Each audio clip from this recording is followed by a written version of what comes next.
Yo,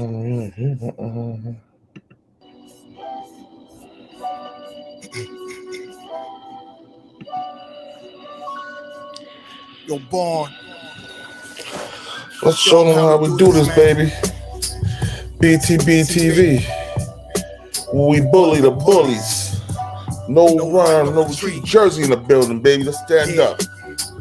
Btbtv. Yo, one more time for my y'all in the back. You slow ninjas. Peace, God. Peace. Peace, God. Yo, John Gotti flow, rap Pablo.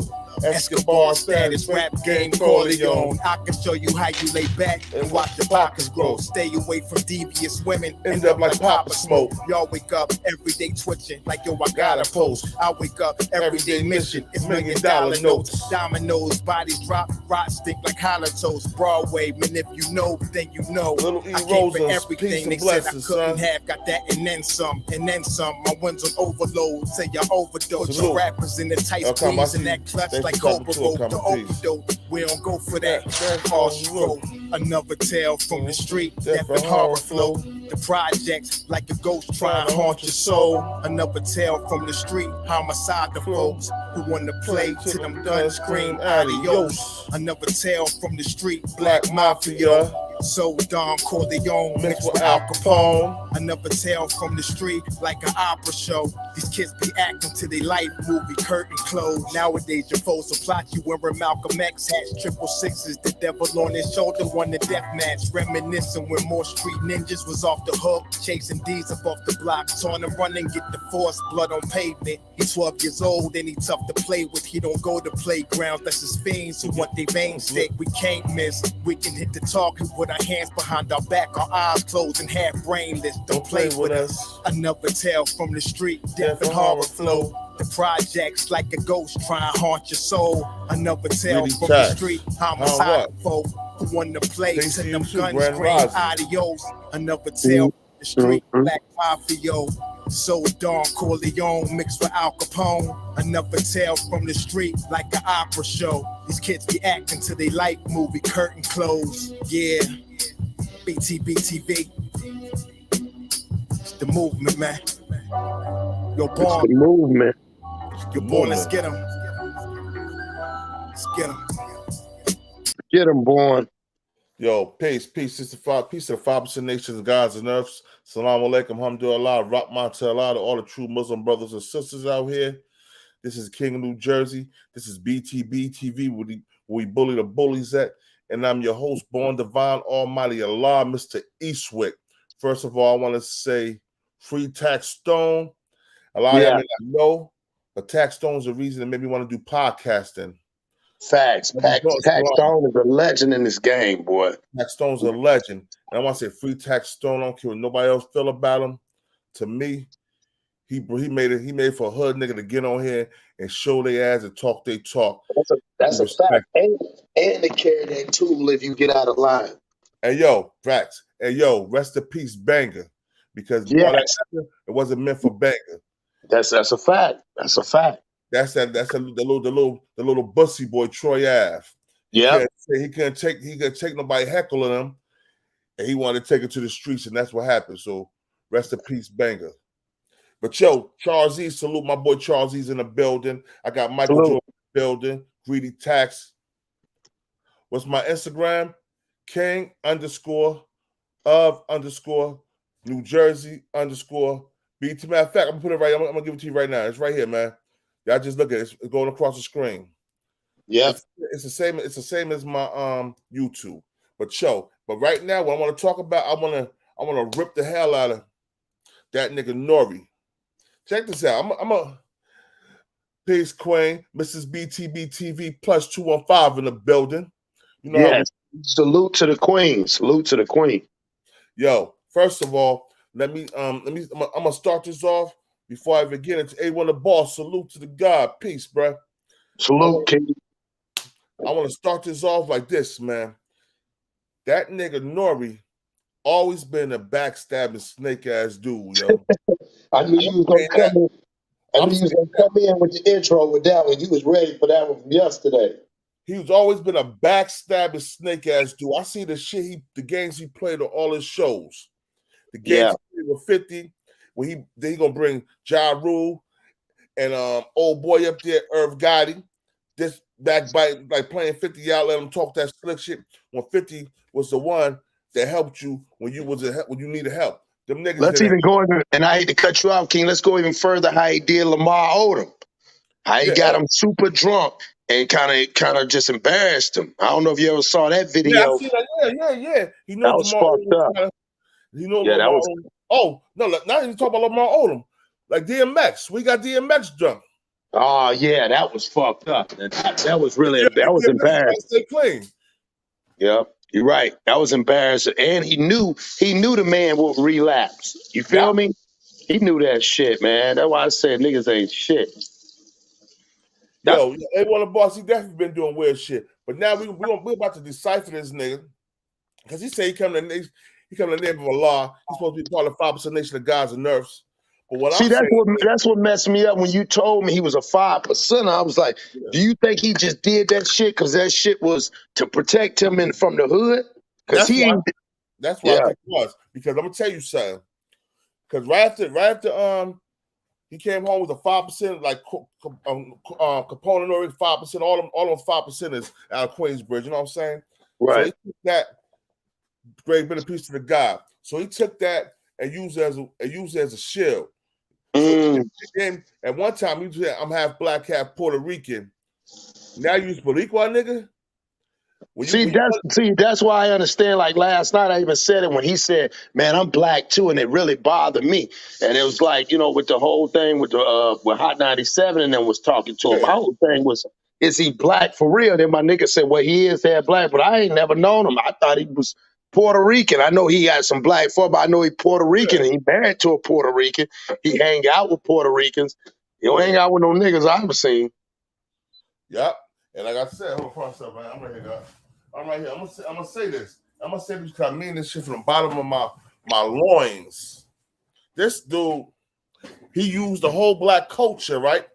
Yeah. To get what he wanted to get. And then when he used this up and did what he did, he went back to his Latino side and pretty much said, "Fuck us." Well, like the same thing when they talked about Fat Joe. I got a problem with Fat Joe. They asked him, "Man, why you keep saying nigga?" He's like, "Well, man, I've always used that." And they was like, "Yeah, but you know what I'm saying? You Puerto Rican." He was like, "Well, shit, I'm gonna keep using it." I think they use that just for their adjustment because they wife they ain't known for dating black outside their race. They never dated. I ain't never seen them. I know they've been, around the Puerto Ricans and shit, which I mean that's their thing. King underscore Jersey underscore Btbtv underscore MR.EASTWICK IG. My IG. Since you asked about my IG, here you go. There you go. What's the brother name? That's my Greedy Tax. But yo, check this out. So he used this as to get over on people, you know what I'm saying? And I've never felt that. Once his rap career was going, he hopped into that Spanish shit, that reggaeton. Yeah. He blew the reggaeton up. Now you all Puerto Rican now? Nigga, you can't even speak Spanish. I never heard a nigga speak Spanish a day in my life. See, that's why I said it's just like, and like you said, when he first think about it, when he first started off, he didn't come out with doing all that at first. You know what I'm saying? It was CNN.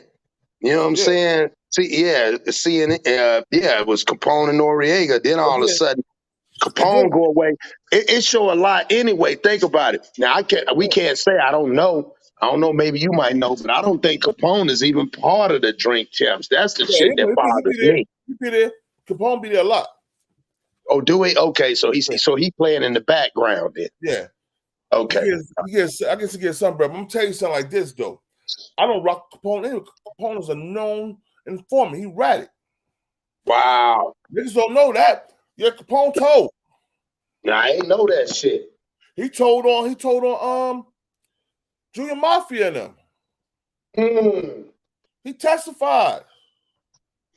Damn, I didn't even know that shit. See, there's a lot of that shit back then. A lot of that shit, if we had niggas was on the internet like that a long time ago, a lot of these niggas would have been canceled, man. For real in the game. Yeah. He ratted on Junior Mafia and them. That's crazy. He took the stand when that shootout happened at Hot 97. Yeah. He took the stand. And he told them who the guys that they was beefing with. He said their names. That's crazy. He said their names. Yeah, Mr. Btbtv said he lost after war report cross. That's facts. But let's get into some things before we start. All right. We're gonna go into why Kanye called Puffy a rat. Right. You ready for that? This is fair use. Healthcare. Here are the facts. Mehmet Oz got rich pushing phony medical advice on TV. No wonder he wants to privatize Medicare and let the cost of prescription drugs go even higher. It's simple. Oz fights for them. Betterment fights for us. And happy born day to Gene Dill again. Yeah, happy born day, Gene. So I gotta ask you, man, it's a hot topic right now. How do you feel about what's going on between Puffy and Mace? Well, Mace know a lot of shit. Mace came out before and said, I knew a lot of shit. Mace used to live with Puff. So Mace know all Puff's little dirty secrets. And he did business with Puff. Puff was the one who told Mace to stop speaking to people. Mace, when he got into the business, he was happy-go-lucky. Yo, he see people, he'll speak to them. Puff pulled him to the side and say, yo, stop speaking to people. Let them come to you. You understand? You will never be a star if you always speak to people before they speak to you. Let them notice you. You don't notice them. I looked at Mace, I was like, man, you better not believe that dumb shit, boy. You know what I'm saying? But Puff was the one, who told Mace that. So by Mace and him going at it and they feuding with each other, it could turn out to be something real ugly. You know what I'm saying? Real ugly. So it could get real ugly. Mace, he really do know a lot about Puffy. Oh, a lot. Bro, they used to live together. You understand? Remember Cameron said he went in there and there was this big dildo and Mace was saying, that's Puffy's. Man, I don't know. Maybe that's that Hollywood shit, but I don't know any of my friends. I go to their house, I'm chilling, I walk in on a big dildo. I don't know, man. Right. But another comment you made, on your platform, you said that everybody is about to see how powerful Puffy is. What you mean by that? Bruh, out of all the award shows that you ever saw on television, and they was about to go to commercial, have you ever seen a patron, an actor, or anybody, or anybody tell the people, no, we're not going to commercial. We're going to keep rolling. I don't care what it costs. We're going to keep rolling. And it's not his show. That wasn't Revolt. That was BET. Do you remember that happened? Yeah, I don't know if you remember. Oh, you remember that happened? Yeah. So you know what I'm talking about. Now, he gets into a beef with Kanye, right? And then Kanye said, because see, you got to realize they was friends. So they know each other's business. Kanye say, tell your Jewish friends, right, that had you give me a call, that I'm ready to go DEF-CON. I don't care nothing about none of that. Kanye made some statements regarding Puff friends and his friendships in the business. Now, by him doing that, what happened next? They ordered his school. They about to trying to close Kanye's school, right? They take him off Twitter. They take him off Instagram. JP Morgan, one of the biggest banks, Chase, Tell them we don't want your $1 billion business no more. Take it out. When I'm telling you that when you in, you in. Everybody thought that when he was sitting there with the guy who owns the Patriots and they was all hugged up and he was wearing his championship rings, that allegedly those people don't pray together. They pray together. Trust me, believe me. Gee, great. Go more into detail about that. Bro, do you see, you know, you got to go back and you got to look at how people react, what they talk about, what they do, and the whole 9 yards. When a person like, I think his name, Robert Kraft or something like that, Robert Kraft, when he's like that with Puff hugged up, you understand? And you see how his stuff went away. You know, they had him for the sexual exploitations that he was doing in the massage parlors and all like that. Now you don't hear nothing about it. That shit just went away. You understand what I'm saying? When Puff got friends like that don't mind hugging up and chilling with him and showing emotions with him out in public, bro, you gotta know it goes deeper in the rabbit hole than any of us could see. Speaking of Kanye West, he made a comment on Drink Champs and he said that Puffy was the feds. What you think about him saying that? Well, when he's talking about the feds, he could be saying that he's their ear. Puff is the one who goes back and he tells, like he did when Suge, when Jay Prince, when Irv Gotti, I think it was Irv Gotti could have been a part of that too. When they was all trying to get that distribution company together, he the one went back and told Jimmy Iovine and them, and then him and Kirk Burroughs Kirk said he didn't know what he was doing. They took paperwork and they took some stuff up to the feds, you understand, regarding Big E, salute, bro. Death Row. See you, man. I don't know the intricate details of what they took, but I know they went up to the feds one day and they took some paperwork up there to them.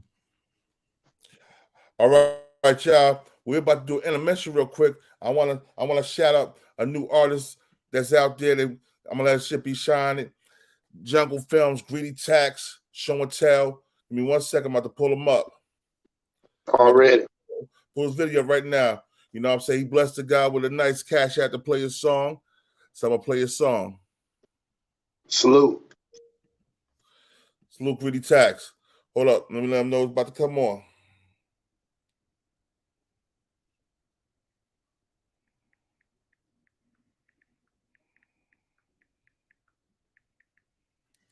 Let's go.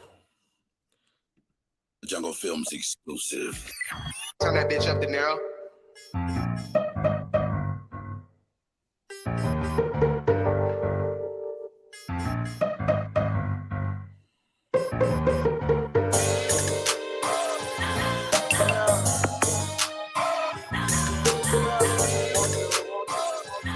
Greedy Tax. Y'all got subscribe to his page. Look great and put in work. Shoot that nigga jerk. Go find you a shirt. All diamonds in the dirt. All black, I'm alert. I promise this don't hurt. Wiping grease made it work. Switch and sneeze, bullets burst. In the trap since birth. Shoot that on turf. Okay, do my worst. Up it, I rehearse. They tripping. All them yurts. Set you here flirt. Like what's your section work? Probably get your section hurt. Print your face on the street. A dirty fool selling dirt. Look gritty. I smoke perk. Probably saw your mama work. Probably saw your mama perks. My cup in the dirt. Hesitation get you murked. Aggravated, I shoot first. Been feeling for a lick. Diamond on my dick. Can't bless me, you a bitch. Just bust and let it hit. Gon' send it out on the bit. My lick with and whip. Glock with the kick. Hope your cat fit. It's a nasty trick, clutching bad as a bitch. Woke up mad as a bitch. Leave you dead in the ditch. Switching fed in a bitch. I'm so ed in the whip. Grip my rod, I skip. Shorty with the sip. My life, help. Nobody gon' intercept. I'm him, not them myself. And put them on my show. I move stealth. I kill a bitch myself. I see a nigga he nailed. Might drag a bitch to hell. Hope you 37 out the cell. I'ma take the world. Then I'ma text your girl. Put you on my scale. I be thinking this is a cell. I'm greedy, I can't tell. My mama ain't pay no bell. Shoot a nigga gazelle. These niggas show and tell. Dropping all them shells. Came from catching cells. Let me check my mail. It's probably a couple bells. They be on my trail. Like magic, what the hell? Get tragic, bleed you stale. Bitch, bleed out pale. Wish a nigga well. Neon light, chase your tail. Highest height you can smell. In the night with the yeah.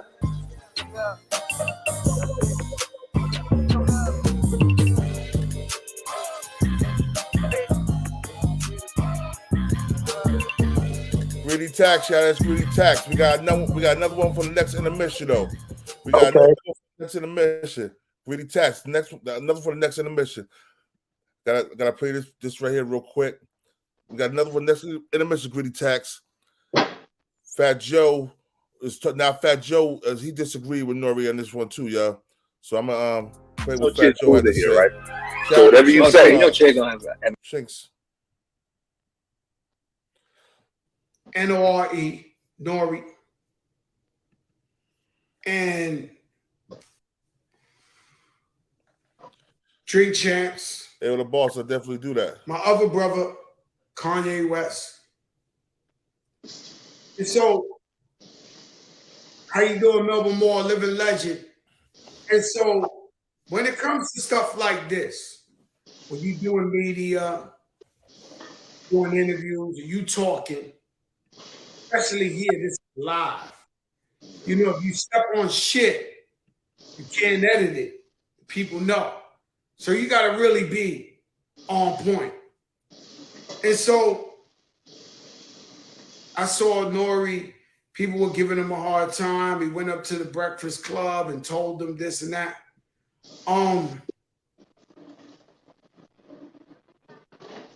Of course, I agree with Nori and my brother Stevie Jackson that there was no place for the Goerge Floyd comments, 1,000,000%. But Deron Davis, salute, King. Salute, if I'm Nori, I say, listen, that's Kanye West. Kanye West can come on here. It's the same guy who made Jesus Walks. Same guy who screamed George Bush don't like black people. I would stand on that. I would just be like, yo, you want to come to the platform. And the truth is, Drink Champs has always been #1 and the biggest. But when Kanye went there last time, it opened up a whole new door. Facts. A whole new floodgate. Kevin Hart, Dave Chappelle.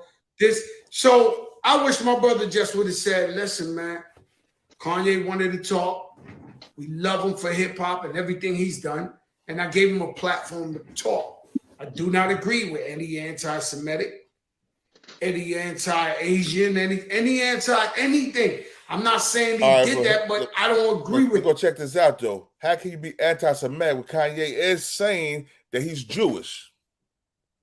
Right. And people don't know Semitic is the two differences in Africa. You know what I'm saying? It's Africa and Asia, which is really indigenous people. It's the Canaanites. It's all them. So we are part of that whole, the Hebrews, we're part of that lost tribe. So when people go talking about Hold on. I'm a part of the lost tribe of Shabazz. They could be a part of the other lost tribe. I'm a part of the lost tribe of Shabazz. I'm a true living God, but I feel you, though.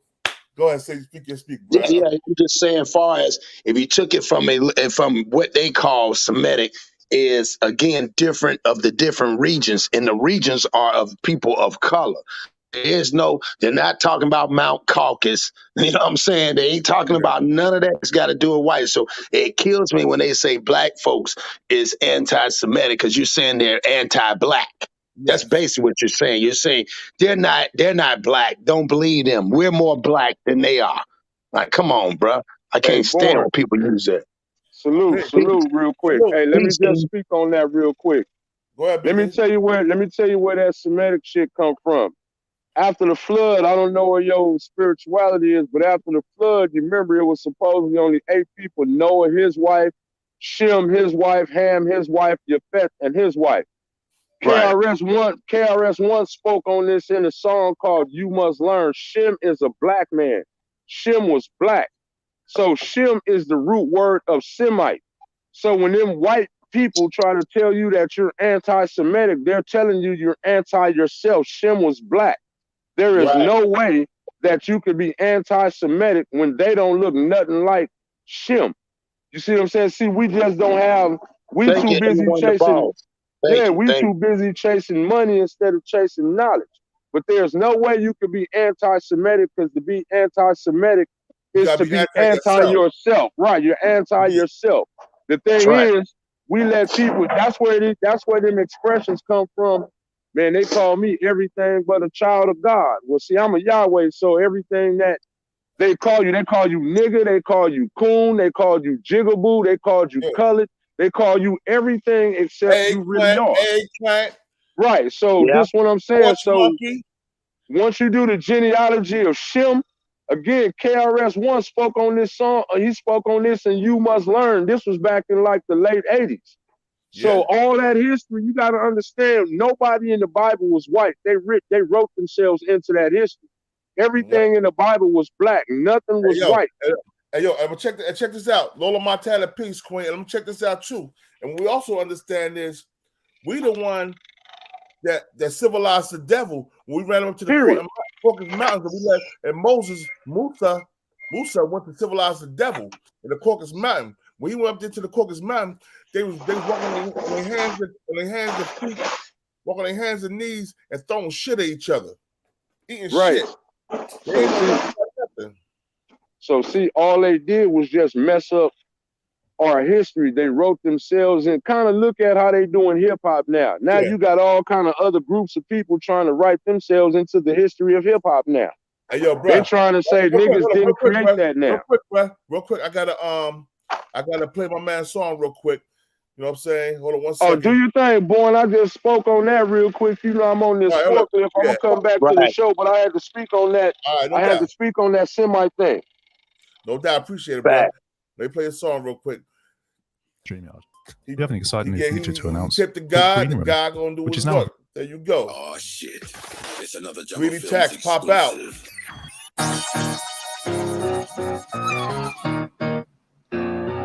Come out.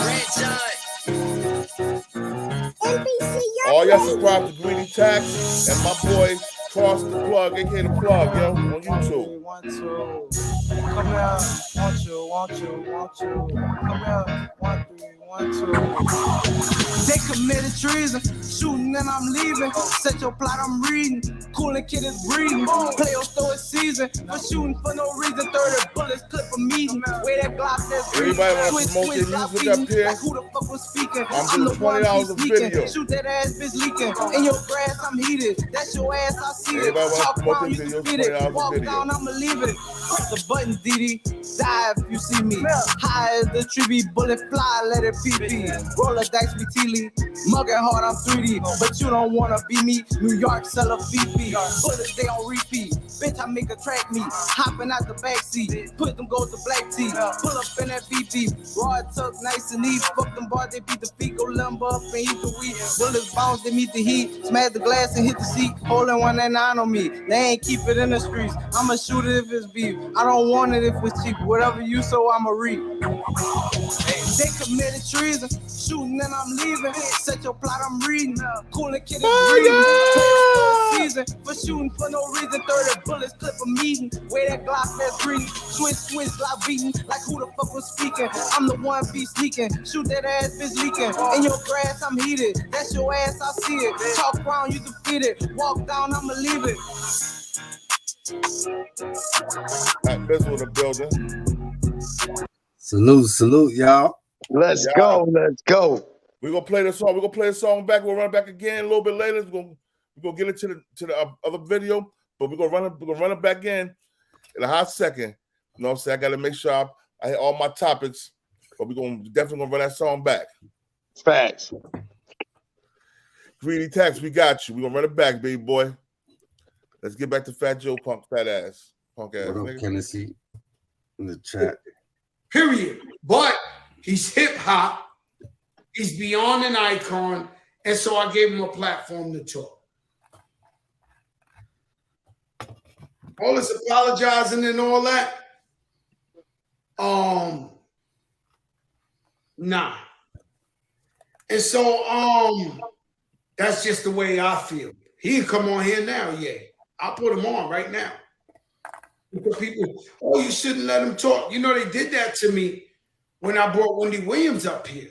They told me, yo, why do you bring Wendy up? Well, I talk to Wendy all the time. She sounds normal.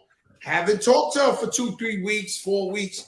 But before I brought her on this show, the big show, I talked to her on the phone and she sounds normal as possible. Right? And so here comes Kanye West, who honestly lit a rocket or fire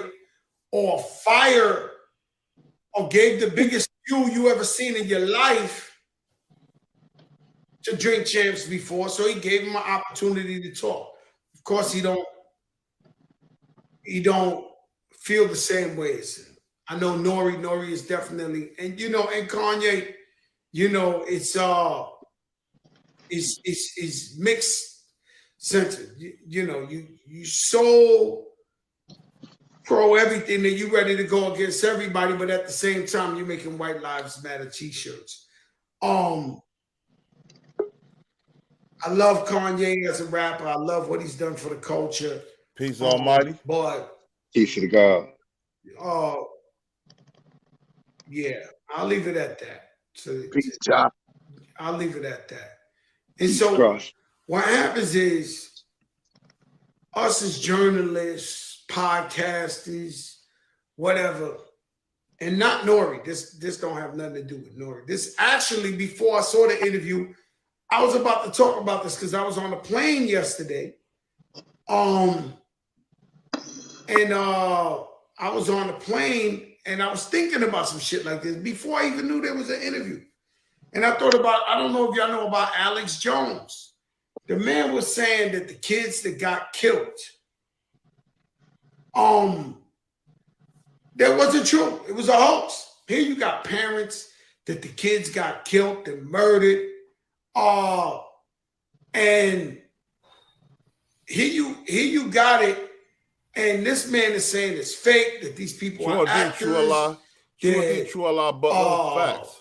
These guys are spreading lies. Well, Alex Jones kept fucking with them for about 2-3 years.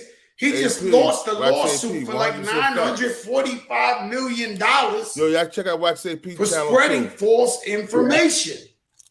Yeah, shout out Wax AP, man. Yeah, Sherman, what's up, my brother, living legend?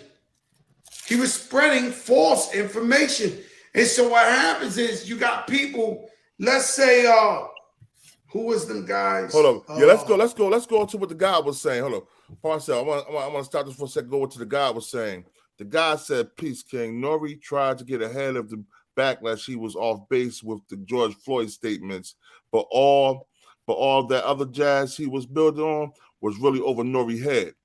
Yeah, Nori not intelligent enough. That's why he tried to use that shit like, oh, I was in special ed. I don't know. Right. But I think that was more of a ploy too, because like I said again, like we said last night was building. I think that if you my homeboy and you don't got a platform, I just think he knew, but he tried to play. You know what I'm saying? Like I'm gonna play dumb because I gotta play it off like, oh shit, I made the mistake. But then I also heard, I don't know if you heard, King. I heard Nori took that down. I don't know if it's true or not. Yeah, he took the show down. Nori, wow. You got a bunch of money off already, bro. The money they put it back up last night, though. Huh? They put it back up last night. They put 45 seconds of it. 45 minute version. No, I watched it about 3 o'clock in the morning. Oh, there was they got it back up. Yeah, they took it down. They took it down, then they put it back up because they knew they would get more attention. See, when you're trying to hide the hand, once you keep putting it up, people start paying attention, and they stop paying attention to Nori, and they'll start paying attention to the message that Kanye was conveying. And that's why they're trying to make it's not Nori, It's not Nori. It's the hidden hand behind Nori that's now trying to do collateral damage because Kanye got out. See, they wanted to keep Kanye confined. That's why they took his Twitter. He can't post on Instagram. You can see his shit, but it don't come across your timeline. The same thing with Twitter. So what they did was they made him dark. Instead of just cutting him off, they made his site to where when he posts, you have to go on directly on his page to see what he posts. So what they did was they tried to cut him off, but they know they're playing with an atom bomb right now. And Kanye playing chess with their ass. Salute. So that's what they did, bro. They put it back up. They had to. Yeah. Salute, George Macon. I see you in the building, big bro. Salute, George in the building. Peace. Hey, man, listen. People, our people, we slow, man. We sleep. Like, we don't, we talk a lot of spiritual stuff, like in the Black community and all our different denominations and stuff that we follow, but we don't even see when the Most High is throwing us an alley-oop. And what I keep trying to tell people, you learn who the true enemies are in this world by the relationships that you have with them. Whenever you have a group that hide behind anti-Semitism or hate speech, when you clearly can see that, like I said in the live stream yesterday, I'm asking the Jewish community, which I have a right to ask, when do you separate yourselves from certain Jews that play a part in the destruction of our community when you claim that you were marginalized? And if we do speak out, we automatically get called anti-Semitism or hate speech or something that when we call out people like Jimmy Iovine or Brian Turner. Now, we come on this platform a lot and we talk about the crime that we're doing to each other, the way we're killing each other. And we try to find methods and ways to stop it. There's millions of people across the Black community that go unheard and in all these urban areas that's trying our best to stop our kids from harming each other. When we start doing our research and going up the ladder, following the money, the farther we go, we find Jews. When we call it out, we get called anti-Semitic or hate speech. So I'm asking the Jewish community, if you believe in the Tanakh, if you stand on the righteous side of God, when do you call this out? And if we have a relationship, and our relationship between Blacks and Jews, are the Black people, are we the children? And we gotta listen to what you say, or do we have a relationship where we sit down at the table and we talk about it? The reason why I'm saying this, the Most High is opening this door for us to walk in there unapologetically, and we still afraid. So George Macon, I got a question for you. Do you think, despite everything going on, did it prove Kanye right or wrong? But say it one more time. I said, in spite of everything going on and what's taking place, do you think it proved Kanye right or wrong? I'll answer it this way. In this part of the conversation of what he was talking about, it proves him right. But this is what we got to understand. All Kanye did was expose and regurgitate what Dr. Amos Wilson and all of us, Elijah Muhammad. We've been saying this about the Jews. Shit, I was gonna say that on this line, but it is another person during the 40s that said this about them. So all I'm saying is he's telling you what we already knew. The problem was because they are in control of a lot of situations that pertains to our livelihood, even in the 60s and owning our homes and everything. They were in control of a lot of stuff. Go read what Dr. King said about the rent strike in Chicago with the Jews. Go read what James Baldwin said in Harlem. See, we got to do our homework, man. Am I talking about all Jews? No, but I'm calling the Jews out to call out Jews that has taken advantage of us. I'll say this and I land my plane. If you got this Black man going on all the publications apologizing and people like Rosenberg and them angry, I'm asking, when does Jimmy Iovine, Ted Fields, Brian Turner, and all these other Jewish men have to come apologize to the Black community for bankrolling and financially funding gangster rap? When do you have to apologize? When you made Chuck D apologize? How you talking? G, I wanted to add on to that, G. When we speak about the Jewish community, we have to speak about first liars and deceivers, because they aren't the Jews of the original text that from the tribe of Judah.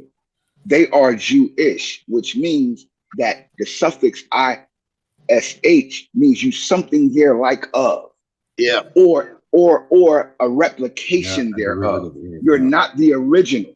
So they use that as on their platform of deception, and that's how they control the world, society. They control it by the media, which is the medium in which one person receives information from another. When you're not speaking directly to a person, it's not news, but they have brainwashed society in believing that whatever they say based upon their presentation is truthful, because first, a white face is saying it. Second, it's coming from their platform of social authority. So the Honorable Elijah Muhammad and the Nation of Islam have a book, a 2-part book called The Secret Relationship Between Blacks and Jews. Jews came against the nation to try to get them to recant and bring the book back, take it off the market. And they didn't, because the Honorable Minister Louis Farrakhan told them, when you can factually contradict the expert testimony and evidence given by these Jews in this book, then we'll take the book off the market. That hasn't been done. Every time someone attacks the so-called lying, deceptive Jew, they call them anti-Semitic, and they accuse them of being anti-Semitic. And you can't be anti-Semitic when you're Black, because the Semitic people are the ancestor, the descendants of the world of Black, which is what we now call Africa. So the lying Jews aren't Black and they aren't Semitic. They just use that against Black people in order to reinforce the deception that they did when they created what they called the Holocaust, which was a financial plan to take over the planet. Kanye West is fighting those people, and we don't have no level of understanding when it comes to the actual war with those people. They're just now trying their last attempt to use us to kill him. Peace, bro. Peace, God. Yo, I want to hear some more what Fat Joe saying on the situation, because I'm trying to show you how all these guys are flip-flopping on the situation. Yeah. He's saying Nori's wrong, right? But he also saying Kanye's wrong in a way too. So that's just a Fat Joe, because he's a fake and a fraud too. Hey, but Nori is a distraction, though. I want our people to realize that Nori is the distraction. Yeah. They're really talking to us through Nori. Yeah. So they're using Nori as a prop to let Black people know, if you stand with Kanye, if you unify behind his truth, nigga, this is going to happen to you. Yeah. But we let them know that we're going to keep our speech. That's why we up here now. Speaking our speak, God. Let's do this. For ourselves. Sorry, y'all. Let me get this right. All right, here we go. Star and Buck Wild back in the days. Remember them? Salute to my boy Star. They lost it all. And so people go and they get up on there and they start talking this shock jock shit and shit that ain't true and this and this and that. Sooner or later, they end up in the poorhouse. You could be the biggest in the game, talking all that shit. You end up in the poorhouse because you're spreading misinformation and you're spreading hate. You're spreading whack shit. And so what do? You end up in the poorhouse. And ain't they the same niggas bragging about getting it out of the mud? Fuck you talking about? What y'all talking about, bro? That's what I'm talking about. Hold on. One second. Let me say something to y'all about Star Troy Rain. That nigga ain't lose it all. That nigga still got millions. Exactly. Yeah. Star paid. Yeah. He sued all the radio stations that try to silence him. He sued them for millions. He got 25 million from Hot 97.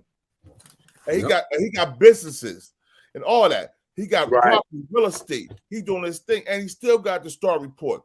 So what Fat Joe was saying, Fat Joe was mad because Star had misinformation on his panel with that paperwork. That's what it is. Right. No, that's that mindset. That's that mindset of the coward. See, when you're a coward, it's show. Right. And let's be honest, man. He ain't Black. How is he saying? What is the hate? He didn't say nothing hateful about him. That's what I'm saying. Like, how they bring him in the picture? They just got on him about kept using the N-word, and he said he won't stop using that. He was raised like that. He's just trying to crowbar himself into the conversation. That's all. In fact, Joe is a white Hispanic. He's a white Puerto Rican. He's not a dark Puerto Rican. Right. He got more of that Spaniard than him. He got Puerto Rican in him. It's facts. And he came out trying to tell him he was God body. But no, you eat swine, you eat roast capote, you fat fuck. Come on, let's keep you gotta look at the hidden hand though. There's somebody behind these guys. Like everybody in the industry of podcasts and media, they have sent them a memo out, bro. And Kanye is the target. They made Kanye the op, bro. Every media outlet that's under the control of Kanye's battle. And that's with Rupert Murdoch in them. And I don't know if y'all are familiar with Rupert Murdoch. Absolutely. But he controls 85%, if not more now, of all media, whether it's social media, newspapers, the movies, the radio. Him and his family controls that. Kanye is at war with that board of chairmen, bro. And what we're seeing now is them calling their cards. They're calling niggas that owe them shit for being where they are. Like Fat Joe said, for having that lifestyle. You niggas owe me. Now there's niggas out here cutting up, trying to ruin what we gave you. So now you have to get him. And that's what's happening. Let me say this real quick too, man. Definitely. I want to say this to the brothers, you know, especially our spiritual brothers that understand, because what we can't do when stuff like this come up, and a lot of us do it, we abandon our teachings and we take our eye off God and we put our eye on what the world is doing. Right. Then this is the thing. I'm looking at what Kanye is doing, but this is not Kanye. This is the Most High doing this, man. We got to pay attention. This is bigger than Kanye. This has been going on longer than Kanye. Kanye is just a vessel that's being used to bring attention, not to the Jewish people, but to expose them and for us to now walk in the door. But God is saying, do you worship me or do you fear the enemy? Because I'm here. I've been here the whole time, but you keep kicking me out the car. I'm here. Walk in with the belief I will deliver you. Don't see the reason why I'm saying this. Nori doesn't. You remember what Kanye said in the interview? Yeah, hold on. Y'all kill me. There's gonna be a dude 1,000 times stronger than me. And this is what I'm trying to say. Nori don't have to apologize to nobody.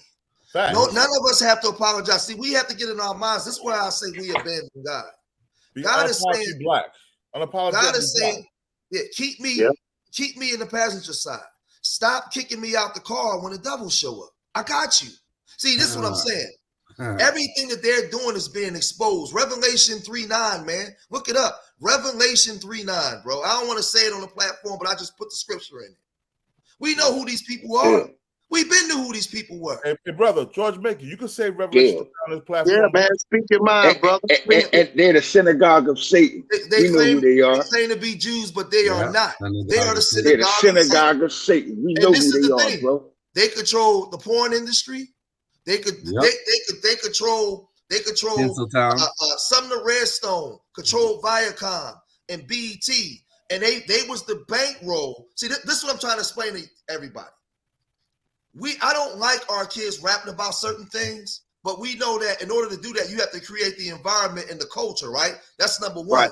But if you say that if you say you follow the Tanakh and you stand on the righteous side of God, why are you bankrolling, financially funding this stuff? Why you never get questioned for that? This is the thing, though. Right. Most High is now shedding the spotlight, and this is when the black community is supposed to stand on God. But we fall out every Sunday in church. We talk this stuff, but we don't believe in God for real. Because when it's time to really do the work, you know what we do? We kick them right out the whip.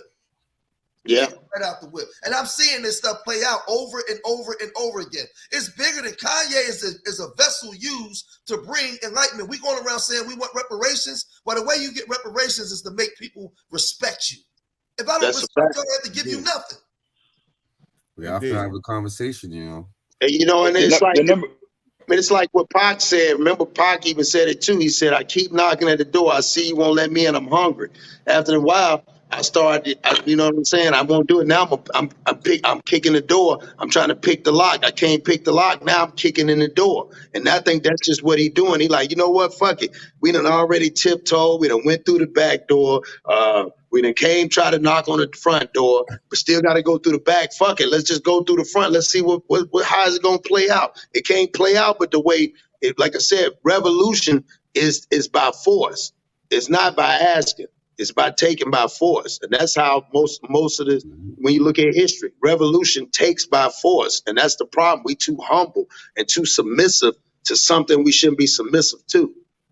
Well, gee, most of us also are worshiping the wrong God. We have the wrong concept of God. So God is often absent from our daily thinking and our daily activities, because we're naturally the people of God, but we've been demonized so much by the devil that we've removed ourselves from our original position, which is why we have social and conscious factions like the Nation of Gods and Earths, the Nation of Islam, the Hebrew Israelites, the real Christian Science Church. Like we have people that teach that God is a reality, but we live in a world right now. This is the first generation I've ever studied or seen that function without the fear of God. So when you talk to young boys now, the audience is that God is a contradiction to their reality. And that's what the programming of the Matrix done taught them. So when we look at Kanye, I bear witness and I agree to you 100% as I advocate for Kanye, that Kanye is an instrument. He's one of the prime tools that Allah is using in person, physically, in order to combat the devil. Our problem is that we don't function with him because most of us don't know who we are as the gods that we are. Yeah, hold on 1 second. I gotta play something for one of my donators. You know what I'm saying? For myself. We can go right back to the topic. All right. I just want to do this real quick. You know what I'm saying? He hit the guy I love. I gotta show him love. I see you, George. I see you. I like that. I like that. What's Here we that? go, y'all. Here we go. That's your logo? Rib steak sub with seared and slow cooked prime rib steak. Try it today with a bag of Miss Vicky's sea salt kettle cooked potato chips. Only at Firehouse Subs for a limited time. Tap the banner to order pickup or delivery. Hold up. Let me play this back. Hold up. For myself, y'all. You gotta get that YouTube membership, that Lear code membership. Yeah. What up, pop out? What's that? Let me go to his Instagram. Y'all, for myself. My apologies, people. My apologies. No, take your time, King Bill. Gotta pay the bills real quick. And you got to recognize that some of us being observed and documented at this moment. So it might be a little glitch in the matrix for you. Hold up. For sure. God, I want y'all to get me versed with the internet jargon and lingo and translating and sharing this information, because last night I was on another podcast. I didn't know how to represent this podcast. 1, 3, 1, 2. Come here, want you. Come here, 1, 3, 1, 2. They committed treason. I know. I'm leaving. Set your plot, I'm reading. Cool kid is breathing. Play on through season. Okay, you got the extendo, the switch, and Don't forget paid folks. Paid sponsor, right? Paid sponsor right here. That's your ass, I see it. Talk around, you defeat it. Walk down, I'ma leave it. Press the button, DD. Die if you see me. High as the tree, bullet fly, let it PP. Roll a dice, be teely. Mug it hard, I'm 3D. But you don't wanna be me. New York, sell a Fifi. Bullets, they on repeat. Bitch, I make a track me. Hopping out the backseat. Put them gold to black tee. Pull up in that VP. Raw tuck, nice and neat. Fuck them boys, they beat the feet. Go lumber up and eat the weed. Bullets bounce, they meet the heat. Smash the glass and hit the seat. Holding 199 on me. They ain't keep it in the streets. I'ma shoot it if it's beef. I don't want it if it's cheap. Whatever you sow, I'ma reap.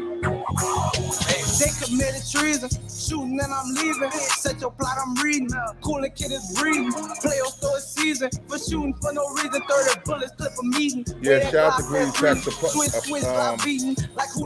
to his channel. I'm the one be speaking. Shoot that ass bitch leaking. In your grass, I'm needed. That's your ass, I see it. Talk around, you defeat it. Walk down, I'ma leave it. All right, y'all. Let's get back to the conversation. Hey, check this out. Put this up there. Check that one. There's a nice little jingle to it. I'll put it up there for you. Hold on 1 second. I like that. Yeah. You see that? We must forget about one and worship the other. That's what it said. That's a fact. That's a contradiction right there, right now. You know what I'm saying?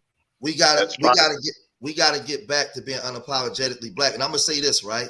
Yeah, go ahead. I don't like a lot of stuff that Kanye West say. I don't even like his marriage choice. I don't like a lot of shit that he say, right? But I understand. See, I know how to see the difference between me and my maturity. I cannot like you, but just because I don't like some of the stuff that you do, don't mean that you don't have wisdom and stuff that you say at times. I can say, well, you know what? I don't rock with that dude, but on this right here, he telling the truth. I don't do. See, I don't get it. I'm a man. I don't deal in emotional, and I walk with God, so I know I can see what's happening. Whenever you get somebody that was in bed with these people, that signed contracted with these people, and he turned around now unapologetically exposing them and calling them out and on their platforms, you gotta listen because all he's saying is what we've been saying, and then I turn around and look and say, "Damn, you know what? Most High, I hear you." I think a lot of it too, George, was. Well, I think a lot of it too was he didn't know how to articulate. He was so previously, when you look at it from the trailer of when he was trying to do the president and all that stuff. I think what it was is he was so emotionally invested that he couldn't articulate. Now it's like, I'm not emotionally invested in this bullshit no more. I know what you niggas trying to do to me. So guess what? I'm finna turn up and I'm finna be who I'm supposed to be. And now if you listen to him in this conversation, man, his conversation is so articulate in the way he uses his words very carefully. That's why I said it contradicts what they say when they say hate. Because before, when he used the emotion and he got all rampant, then what happened was they equated the emotion to his words. Now his words are still the same, but they're used differently with less emotion and more logic. And it's terrifying. What's more terrifying to a white person? To a white person, more terrifying. It ain't a black person. It's a nigga. It's a nigga with attitude. I'm gonna keep it a buck with you. This is what I think happened, in my opinion.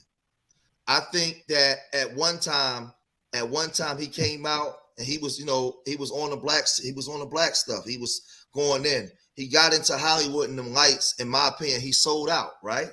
Right. And when he sold out, something happened. I disagree with that. No, but it don't matter. Let me say what I'm saying. We all got our opinion. Yeah, that's all I'm saying. This is what I see. He went over there and he sold out, and I'm looking at his actions and what he did based off of what he taught and where he went with his choices, right? But part of his spirit, because of the way he was raised, was still in there. And the farther he got to a point where he said, "I can't do this no more because this ain't who I am." I've seen it happen to a lot of us. We went as far as we can go, but we raised up a child as how it go as he would not depart. He's coming back home because he realized that I don't belong over here. I believe that he got caught up in the lights. He got caught up in certain things, but he understood and knew this ain't what my mother stood for. This ain't what my father stood for. This ain't me. Let me get my ass back over here. So I watch your actions. So this is why I said I cannot like you, but I can also look at what you're doing. And I looked at who you was and your walk all the way through. When I was rocking with you when you was native tongue and all that, then you went here and I said, "Whoa, what you doing?" But then you got inside with these people and you said, "I can't do this. Nah, fuck that. I'm going back home and I'm gonna tell everybody what happened." I'm telling everybody what happened. No, that's real. That's real. So for me, perspective. Right. Yeah. So for me, I can look at it and say, that's the spirit of the Most High right now speaking through him, and he's exposing what we already. Now it's our turn, whether you like Kanye or not, whether you believe whatever it is, it's our turn now to back his wordplay and say, "Hey, this is what we've been saying." Now we should be outside 5,000 across America strong, exposing them and saying, "Hey, Jimmy Iovine, Ted Fields, all of y'all get out here. We got some questions to ask," because Kanye opened up the door. He's the best. Let's be honest too. Out of all the shit, this is why we know it's some bullshit. Out of all the shit this man has said, not one. You telling me not one entertainer in this whole thing agree with one thing he said? It's all hate. It has to be all hate. Let's be real. all hate. Like he didn't say one thing that was positive where they said, you know what, I agree with Kanye on what he was saying. Not one person in this whole industry has said they agree. They just said I know it's somebody hate. that agreed. Who? Hey, Jake. Kristan agreed. And he kept it real. Hey, G, I wanted to rebut, but when you landed your plane, you brought into fruition or clarity on what I was going to also explain. Right. You said you perceive Kanye's steps and methods to where he is right now. And as I told the brothers last night on the podcast, as a man, I'm not interested first in your words because I don't take words on face value. So the results, the actions of your words is what brings truth and clarity to your words. Kanye West has never lied when it came to what he has done in his process. So when he has told us through his music, he's told us through his interviews, he's also told us through his acts of maturity. We have to also remember that we're looking at Kanye over a 20-year period of us having a camera in his life. We don't have that same camera in our lives. So when we make our moves and our steps, when you're a genius, you make your moves different. Your methods are different. Your mindset, your strategies are totally different, even though you have an agenda that's applicable and valuable to all. Kanye West has had some methods that we have disagreed with, but he's also have had a contestant and an opposition to his process. So just as you said, there's benefit even when you disagree with his delivery, even when you disagree with his methods or even some of his acts. There's extreme benefit that you found now in his present position.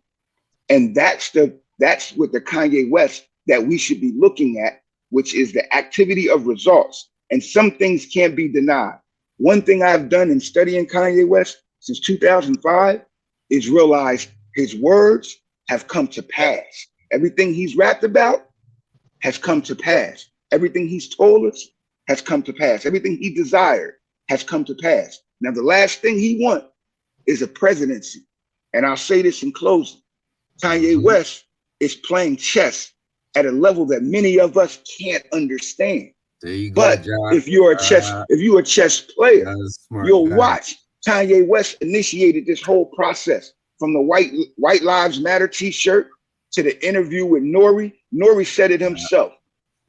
I was upset because I didn't get that Revolt award for the best podcast of the year. They gave it to that female and her controversial podcast. Nori said he was upset. So what he wanted to do to the whole industry was tap dance on their head with something that they couldn't or wouldn't do. And he meant by, everybody else had an opportunity to have an interview with Kanye, but they were told not to. He was the one that bucked the system of a master. And he went and helped Kanye. He went and put Kanye on for 3 hours and allowed him to say what he was saying. And it got across to tens of millions, bro. So you were right. And just imagine, I hate to cut you off, John. Imagine they said it was a 3-hour interview. They cut it to 2. Man, I could only imagine that 1 hour of gems he was giving that they couldn't even put out. They couldn't put that. I watched the 3 hour.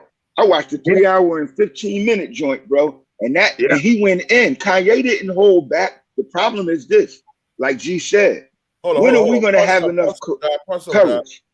You said why he sell out. Who say he sold out? Well, he got that from the explanation of G's soliloquy on how Kanye West has made his change for what's beneficial and right for us. But that's the part I disagreed with. We just didn't agree with his methods. When we look at Kanye's marital situation, Kanye West married a woman on 2 fronts.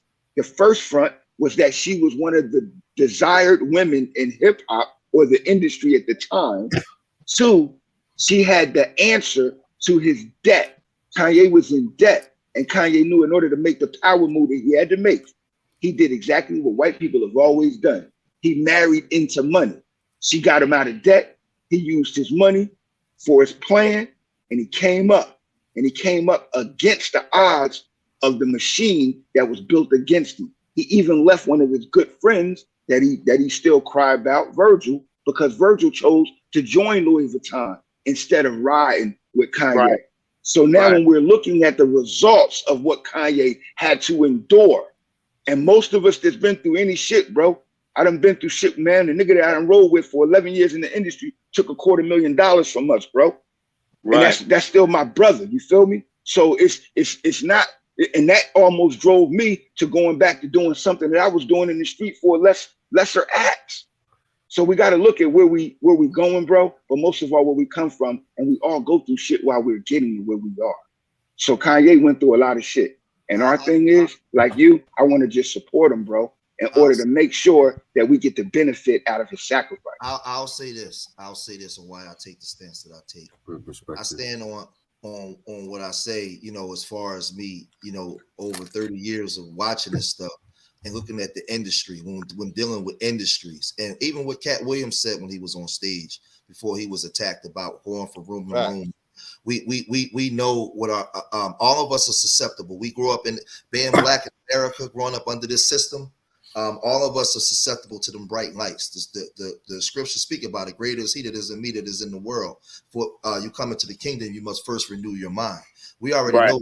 So we know that Kanye and me, when I look at his transition and his decisions that he made, I don't agree with a lot of them. Peace, God. I don't agree with a lot of them, but what I do understand and know that a lot of us, when we were young, grandma took us to church. Whether we Christians or Muslims or Jew, we learned our spiritualities through our grandmothers and the elders before us. And we begin to grow up to come into our knowledge of stuff for who we are. Most all of us, especially all of us Black Americans, and growing up, all of us on this panel had a big mama, somebody that took us to church when we was young. Yeah, no doubt. That introduced us to God. So even when we went wrong, we still have a certain spiritual system in us. I believe that what's bringing Kanye back is that upbringing, because he got to certain places and said, I can't do this. I believe when I look at him, hold on, because I don't want to debate. This is how I feel, right? No, I said you're right. Oh, okay, I'm agreeing. But yeah, I don't want to debate it. I'm just, and but there's a reason why I'm doing this, though, brothers. The reason why I'm doing this because I want to take some of the onus off of Kanye and give the Most High's props. I want our people to start turning back to God, man. Not man. Not man. Big facts. Kanye is the vessel that God is using, but we got to turn to God and say, okay, brothers, like I said, so many other Black men leading up to Kanye and women has brought us to this moment. Let's turn back and put God back in the car, and now let's go out and in attack mode on who we need to go after with the belief that we're going to be delivered. No more fear. No more fear. So for me, I'm looking at the young brother as he's coming back home after going into the lion's den. Because of the way a lot of us was raised. I was caught in that. I got caught up in the lights and all that kind of stuff. But I remember Big Mama taking me to church. I know who God is. I know in my internal spirit, damn man, I'm going too far. I'm doing something wrong. Now you saying the right thing, God. But the thing is, remember this: we can't be led to a mystery, God, because that's what got us caught up in the conundrum that we're in now. But let me say this, because I understand that, and I know that that's where it takes us. But this is why I'm saying what I'm saying. Listen. Our people are going to do that regardless. What we got to do is, and I'm a firm believer of this, just stand out and call on God and let God work it out. God knows our conditions. He knows our walks, our steps, and everything that we've been through. God is omnipresent. God understands what we got to do, and what I'm getting away from, because I know our divisions. I'm just telling people to call on God. Just turn to the righteousness of God and let God work it out, because God knows our intentions. Right now, our intentions is to flee from God and go over to the devil because we're afraid of his punishment. I'm telling you that the doors are open now for us to call out people that's been, while we're trying to clean up our community, these people is bankrolling the destruction of our community for their own benefit. This is what they're doing. So this is all I'm saying. because I'm listening to a lot of platforms and I'm telling brothers, I got brothers got mad at me on a platform yesterday for just saying, let's turn to God now. And let's turn to God and do the work. See, faith, let's do the work though. You notice what I said? Let's turn to God with the belief that God is going to deliver us and now and what we need to do. They got mad at me because I know, Brother Muhammad, that a lot of our people, we talk this talk. When it's time to actually do the real work, most people don't want to do the work, bro. They want us to do it and then they come in and benefit. That's the word you got to keep coupled when we remind people to turn to God. Now let's be gods and do the work of God. And that's the problem with black people, G. And you know, since you've been building from day one, when I got on here, you always been at an elevated state of consciousness, especially through spirituality. So when we're talking to our people about God, we have to now push our people into the activity of the consciousness of God and stop letting them continue the sleep, the synopsis of being up under a mystery God. God is not a mystery, bro. God is in and works through and by the mind, the mouth, and the hand of man, who is God himself. And we need to start enacting it, as Proverbs tell us, ye are all gods, children of the Most High. So we are not Allah, he himself, the originator in totality, but we are a particle that makes the total composition of what we call God, that spiritual force, which is your mind, the only part of the body or life that cannot be found or physically seen. Hey, and John, that's the omnipotent activity of us that we lack in functioning on. Hey, King, who was the brother? I'm sorry, John. Who was the brother? Who was this person in the chat talking about talking about a Big Mama was scared and weak, disrespecting our grandmothers, man? Who the fuck is this? Visuals. What he just needs to understand the history. He believe he's probably lacking the truth of Big Mama. Big Mama was placed in a position over us on the plantation through a philosophy of making the slave. However, Big Mama was the benefit of our mercy from Allah. Big Mama was the benefit of our guidance and survival. So yes, while we were treated as boys and never allowed to be men, Big Mama was the staple that reminded us of our manhood. And I'm just going to piggyback on what you just said. First of all, for him to even say that, you're absolutely right. The women were supposed to be weak and the men were strong. So for you to say that she was weak, no, she was docile, meaning as in she played her role. The fact was that they took away the strong, that's the backbone. The woman is the backbone, the man is the body. When you take away the body, then the backbone still has to be the backbone. So she still remained the backbone. So you can't just say that and say that, because again, there's certain people that wouldn't be where they at. I'll use Shannon Sharp, for example, regardless of where he at. You know, his mama, you know, his grandmama and his granddaddy, but his grandmama took over everything. They raised almost 9 kids back in those days. So, you know, you got to be careful when you say that, because that might be in your situation. But us men right here, we always give our props to our grandmama, because we know when we walk in her house. Yeah, because when you walk in her house. Yeah, because bro, I remember growing up. We didn't want nobody. That's an example, though, Cross. Cross, that's an example of this culture that we have. See, what we doing, what we telling the brother right now is just human beings, male, men, human beings being unapologetically black, because we're speaking the criterion of the black culture. Bro, you have to respect Big Mama in order for you to become Big Papa. Ain't no birth without the earth, bro. So until that person, whoever said that has a lack of understanding. Let me say something. But it also ain't no earth without the sun. The sun shines light on everything in existence and makes the earth further. Factual, but the sun doesn't reproduce without the earth. There's 9 planets in our solar system that we hold in our circumference, but the one that reproduce is the earth. And that's why she go from being a moon, a dead planet, into being an earth once she gives birth to the light of your understanding, whether it be verbally or physically through the activity of a child. You plant that seed and you give birth. Link is up. So indeed. Hit the link, visuals, if you want to get up here. And see, and I'm gonna say this too. See, when you get 5 black men on here, and you notice how the enemy show up when you get 5 black men on here. We're not talking about a woman's ass. We're not talking about killing nobody. You got 5 black men on here in 2022 talking about God, and then you get somebody on here, right, that come on here and disrespect grandma. Yo, hold up. He said he want to explain what he meant. Yo, hit the link. The link is in the. We would like for you to do that. Don't type, bro. Like that's another thing too. We trying to get when we're building, when we're trying to build. You can come in here and add a brick to this. You know what I'm saying? You don't have to take away the brick. I'm putting the link back in again in case you can't get to the link. I'm gonna put it back in right now. Yeah, that's one thing about it. That's one thing about it. I have a problem with brothers typing so much, bro. Like we got it. We up here. Let's add a brick to this building. Cross. I wanted to tell G and them that I want us to be aware of the new narrative that they're using to get us emotionally drunk concerning Kanye. They're using the fact that Kanye said within the investigation that was found, that was presented in the documentary, Candace Owens and them presented, was 2 autopsies.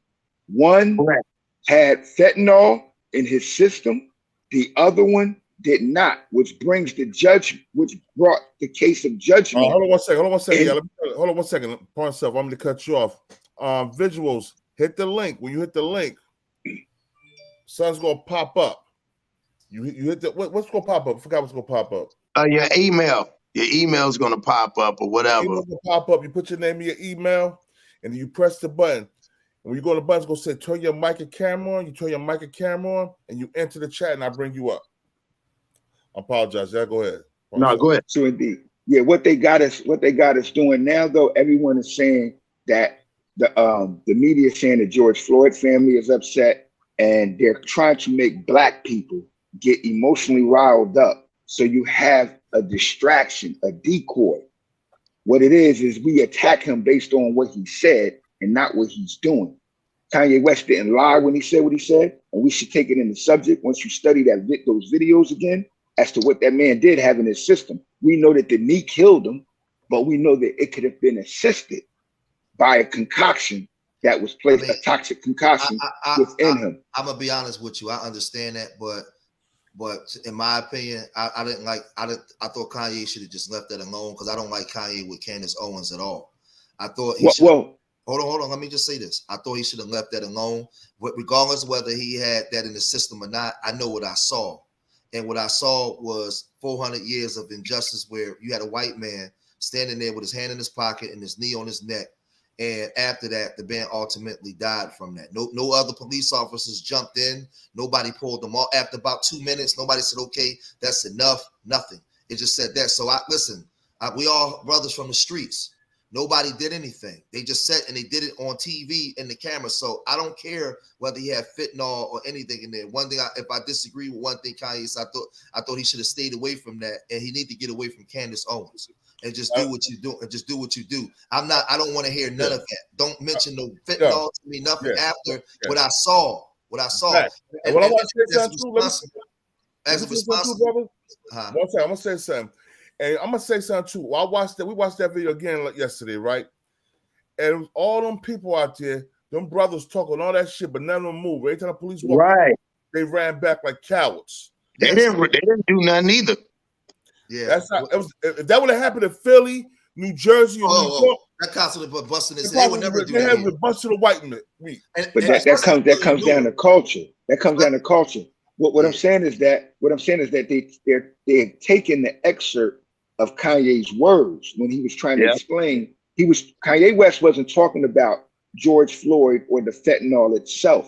He was speaking on the active conspiracy behind the death of Goerge Floyd that we wasn't presented, because we never do research. As a people, we took it on face value based upon what was presented to us. He was addressing the factor that there was a hidden hand behind the execution of Goerge Floyd in front of us. When we put it on camera. And it was in comparison to Virgil. That's what he was saying. And that's what he was saying. Yeah. Right. But I'm, in my opinion, based off of that being a time bomb and an emotional reaction for the black community because of what we saw on TV at that time and what he's doing, because of what he's exposing, in my opinion, because I like what he said, I'm not going to go out of my way to just excuse everything. I'm going to call it out. he shouldn't have, that was bad timing to say that on that platform when he's exposing the Jews, because then you gave them an avenue now to cover things up and just focus on this because they control media. So can I show you something though, George? Can I show you something? You said it key, the Jewish people, right? But the Jewish people, the George Floyd situation and what Kanye was saying is all tied in. The reason he spoke about the George Floyd matter was because the same energy that we're giving of emotional reaction to what Kanye said, Kanye saying we should have the same emotional action towards Black Lives Matter for economically raping the Black community of 110 million off of the blood of George Floyd, and then didn't give him a dime. You understand what I'm saying, bro? I'm sorry. Go ahead. I'm sorry. I'm gonna bring the point home. Elijah Muhammad told Malcolm X when to say certain things and the time to say certain things for a reason, because of the reaction of how the white people love that president. What I'm saying is, I'm not saying that Kanye had valid points, but it's a timing and a time to say everything. Right now, if you're going after the Jews on the platform, you do that. It's a time when you can say what you need to say about that, but I don't think that they all should have been meshed together, because then you give them room to do what they do. My thing is a strategy for everything. I'm with him on what he talking about the Jews, but on the platform when you mention that at the same time, that's bad strategy to me. Can I say something, George? I want to say, think about this strategy, right? Because I look at everything out the box. Think about this. You said something that was important. You said he need to leave Candace alone. And then we said, well, did you look at this? So if I ask you, did you go and dismiss what he said, or was that true or false, to say, okay, maybe they're not telling the truth. Maybe he's trying to get us to say, to rile us up, because he know emotionally we'll get riled up. But most people say, well, fuck it. I'm going to at least go see if this motherfucker telling the truth or not. So that's what I'm looking at, the strategy where he's riling people up to make us.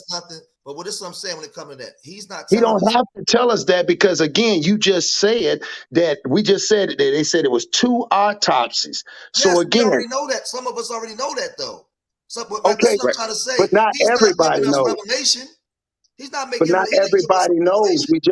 We just said. Like, I had somebody I had somebody on my platform yesterday. My homeboy, he was on there. The first thing he said was, "No," he said something about George Floyd, and I said, "Did you watch the Kanye interview?" He said, "No, I didn't watch it." He only took the excerpts of what he heard. So again, he's an intelligent person, but he took it off face value. That's what we're saying. Why are we going off? Saying, but what I'm saying is, we at war. It's strategies. We're at war, and I'm looking at. Go ahead.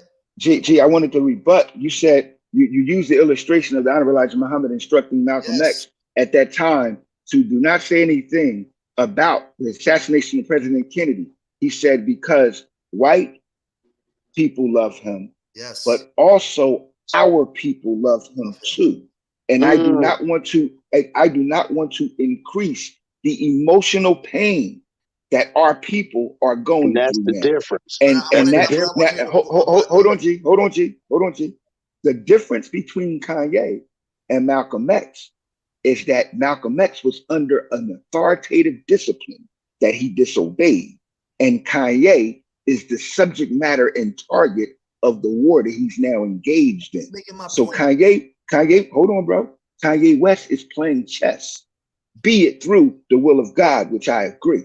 But he's playing chess with them. And what he just did, the series of events that we just watched with Kanye in the last 60 days, bro, is all built for a marketing scheme that Kanye has of his investment, which is a new social media outlet called Parler.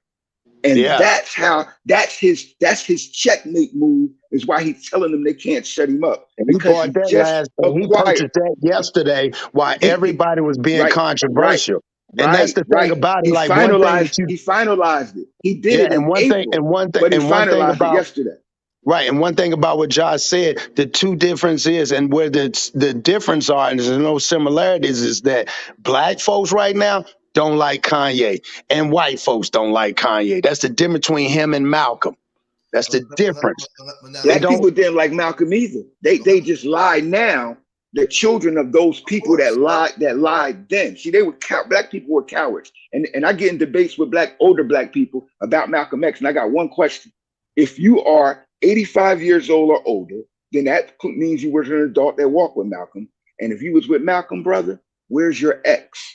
See, all these people right now, you got the same Negroes that's going to walk around and say they was with Farrakhan when he physically departed. And I'm going to ask them then, brother, where was your ex? Because a lot of us emotionally bandwagon on whatever the white man get us to acclaim. They hated our heroes when they were alive, and they made them martyrs when they're dead. We're dead people, bro. Let me and we got to stop it. And why I brought that up, and why I said what I said since I've come on the platform, and what I'm gonna say now, because I understand everything you said about Kanye and his platform he want to get.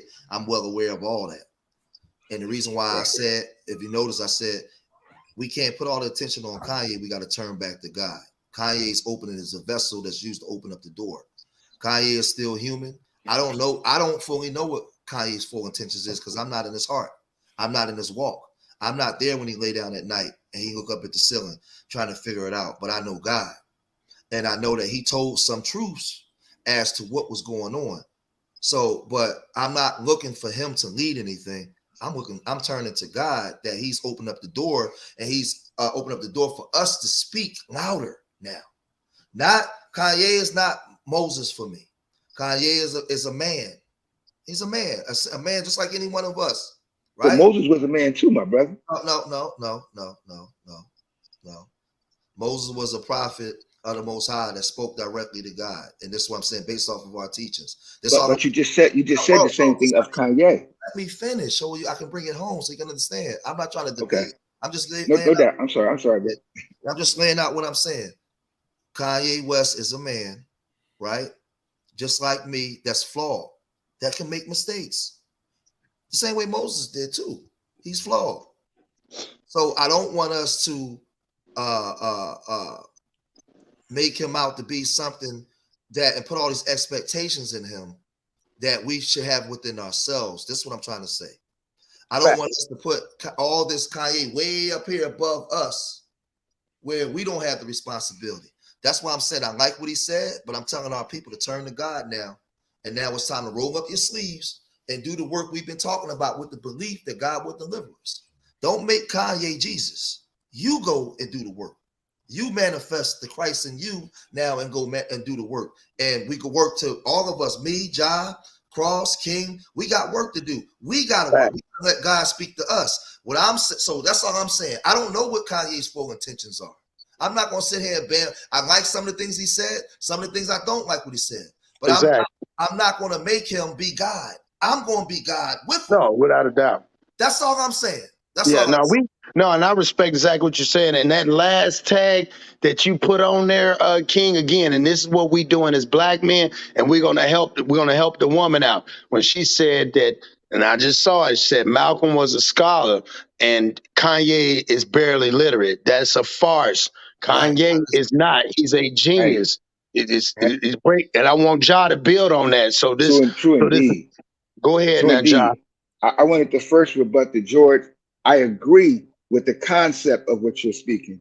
We cannot say in one sentence, though, that Kanye is being used as a vessel for God, but then giving the presentation as if he's a sellout or a coward, because that's what a sellout is.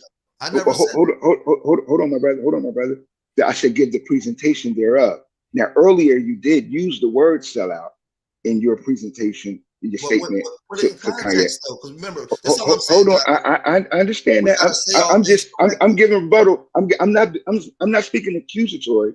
No, I'm just giving. I used the word sellout, and there's people listening that may came in and they may misinterpret. Right. Well, I was saying that based upon what was received earlier when one of the listeners actually called them a sellout, and it was because they were referencing to your statement at the time. Right.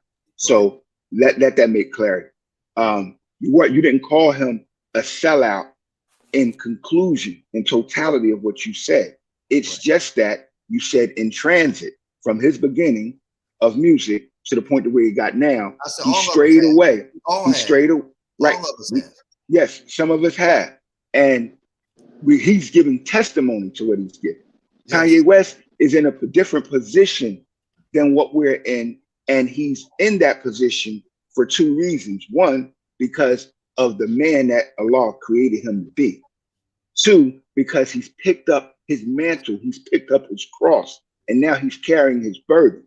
His burden is to lead his people. Now, whether we want to follow or not, bro, we can act as if he's not Moses, or we can act as if he's not Harriet Tubman. But three things function in a capitalistic society, bro. And we all have this internally with no one telling us. In America or throughout the world now, on a global count, when you get money, once you got money, you got power. Once you got power, you're supposed to get the respect.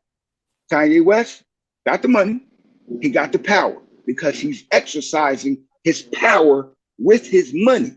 The problem is his contestants, his opposers, the opposition is making us demean him and disrespect him instead of giving him fellowship with respect. We need to follow his example. The hell with what he's saying. I don't care about what Kanye's saying. I be caring about the results because that's what's going to change our people. And we need to follow those results. If we believe that Kanye is spiritually guided and God led, then we should be following some of those examples and definitely coming against the enemy that's campaigning against him, because what they're doing now is they're villainizing and demonizing his name and going to make black people abandon him like we did all the black people before us in our disagreements and our opinions rather than addressing the facts and the work.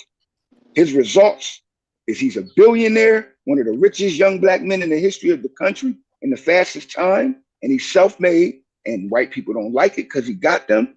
And right now he's at war with them, but he's winning. And while we discussing it, Kanye has already made the next move to prevent white people from silencing him by having his own Facebook, his own YouTube, his own Twitter. And that's what we got to start doing.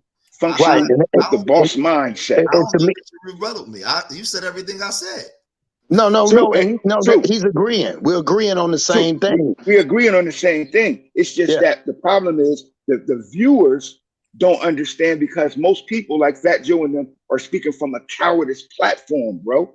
And our viewers don't realize that what we're saying is courage based on who we are as gods. If we don't look at life as gods, bro, we won't become gods. Now watch and this, that's what I don't want us to confuse with our spiritual guidance, to let that be disrupted by a decoy. Kanye is telling us to do for self, and I think we should do that, bro, as God is instructed. Watch this, John, as I said on my live stream yesterday. We know that our people have been downloaded with the pastor's mentality. We want somebody to come out and do the work for us. We waiting for a Christ to come from the sky to deliver us. That's what they've given us. They've given us years and years and years of waiting on God. They even said at the church, wait on God, right? When God has given us everything that we need to work to deliver ourselves with faith and love of your brother and sister. We already have the scripture. We have the teachings. So what I'm telling our people is, I'm a man. Moses made a mistake. All of us are men. Moses talked directly to God, but we have the ability to talk directly to the Most High too. That's why I said turn to God. Don't turn to Kanye as just him being your pastor. What I'm saying is you look at what Kanye's doing and then you start doing the work where you at. It's not just about Kanye leading you. It's Kanye is a vessel by the Most High that was used to bring awareness of change. There's a changing of the consciousness that's coming. Our people are starting to think outside of the box that we've been placed in. And now it's time to move in that consciousness. So what I'm telling people, when I say, don't just look at Kanye, because Kanye is a man that can make mistakes. Turn to God and let God work it out. And say, you know what? Man, Kanye said some real stuff. God, what you think about this? Where we going? What's our steps? Now it's time for us to move. That's all I'm saying. See, when you got black men, they had us turning to the enemy. Look, talking about women killing each other. You got 5 black men on here telling people to turn to God. This is what the enemy don't want. Black men loving God again? Oh, come on, man.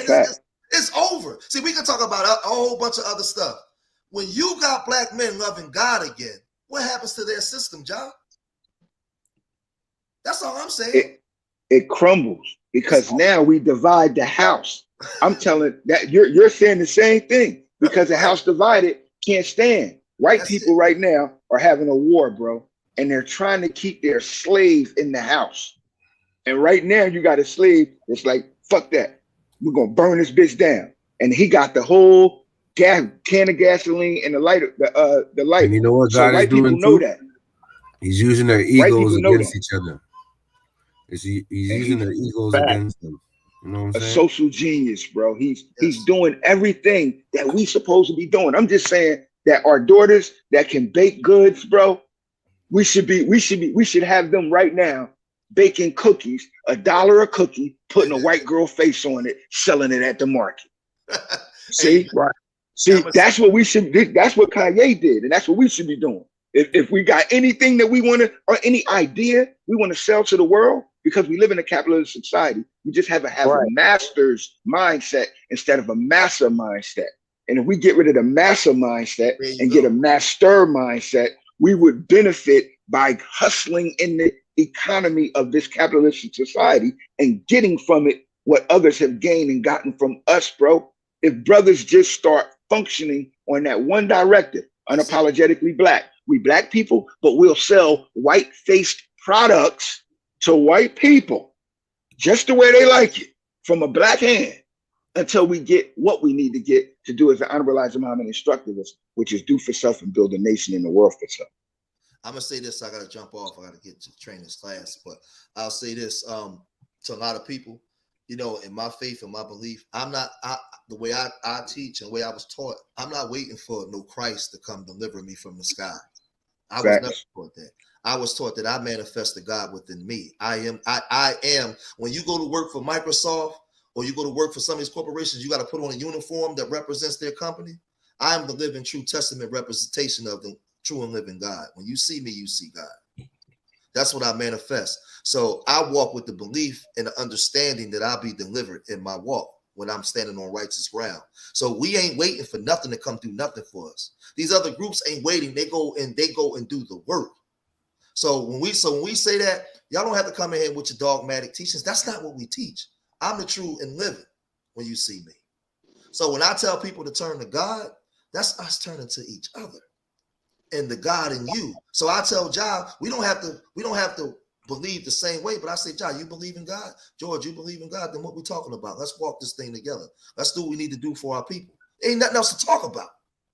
We ain't gotta wear the same sneakers. We just gotta run the same marathon. Ain't nothing to talk about. So all I'm saying before I go is some of y'all might not like Kanye. I might not like Kanye all the time. But Kanye opened up a door that a lot of our ancestors have been saying. And now that opens up a door for us, the things that we've been saying, to actually go do the work and call these people out for who they are. That's what we supposed to be doing.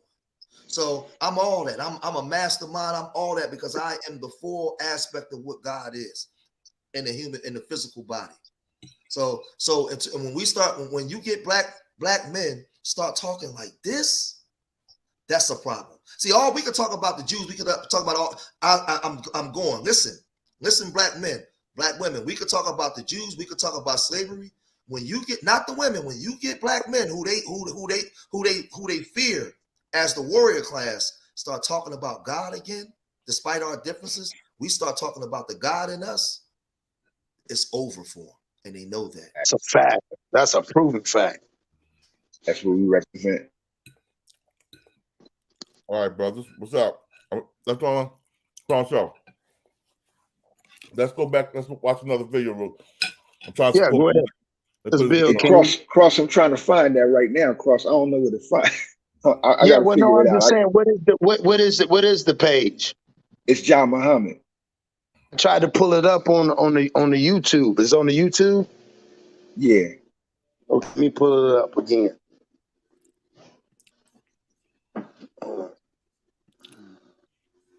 Man, I had this shit figured out in a week, though. I'm just Nah, man, don't worry about it, King. You know, like last night when we was building last night. Word is wrong. Hey, y'all wanted to know because I need everybody's link. Because y'all know Choke No Joke? Yeah. Yeah, I was on this podcast last night building, man.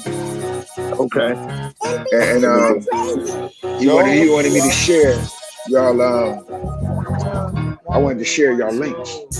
Yo, hold on one second. Yeah, I might have to show you how to do it. All right, here we go, y'all. Let me play the song. Films exclusive. I got you, John. I already got it. About to drop it. Come out. NBC, you're crazy. 1, 3, 1, 2. Pay promotion. Want you. Come here. 1, 3, 1, 2. They committed treason, shooting and I'm leaving. Set your plot, I'm reading. Coolin' kid is breathing. Playoffs throw a season for shooting for no reason. 30 bullets clip for me. Where that Glock that's breathing. Switch, Glock beating. Like who the fuck was speaking? I'm the one be sneaking. Shoot that ass bitch leaking. In your grass, I'm heated. That's your ass, I see it. Chalk around, you defeat it. Walk down, I'ma leave it. Press the button, DD. Die if you see me. High as the tree, bullet fly, let it pee. Roll a dice, be Teely. Mugging hard, I'm 3D, but you don't wanna be me. New York sell a Fifi. Bullets, they on repeat. Bitch, I make a track meet. Hopping out the backseat. Put them gold to black tee. Pull up in that BP. Raw tuck, nice and neat. Fuck them bars, they beat the feet. Go lumber up and eat the weed. Bullets bounce, they meet the heat. Smash the glass and hit the seat. Holding 199 on me. They ain't keep it in the streets. I'ma shoot it if it's beef. I don't want it if it's cheap. Whatever you sow, I'ma reap. They committed treason, shooting and I'm leaving. Set your plot, I'm reading. Coolin' kid is breathing. Playoffs throw a season for shooting for no reason. 30 bullets clip a meeting. Where that Glock that's breathing. Switch, Glock beating. Like who the fuck was speaking? I'm the one be sneaking. Shoot that ass bitch leaking. In your grass, I'm heated. That's your ass, I see it. Talk around, you defeat it. Walk down, I'ma leave it.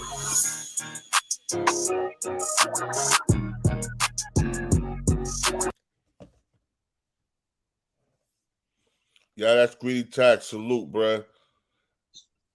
Hey, boy, you see John Link in there in the chat? Yeah, tag his link so we can get his subscribers up. Yeah, true. Yeah, there it is. Yeah, y'all subscribe to my boy Job, man. Just hit that link in the bio in the chat. Yeah, we're about to go into this other discussion real quick. Hold on one second. Let me share this real quick.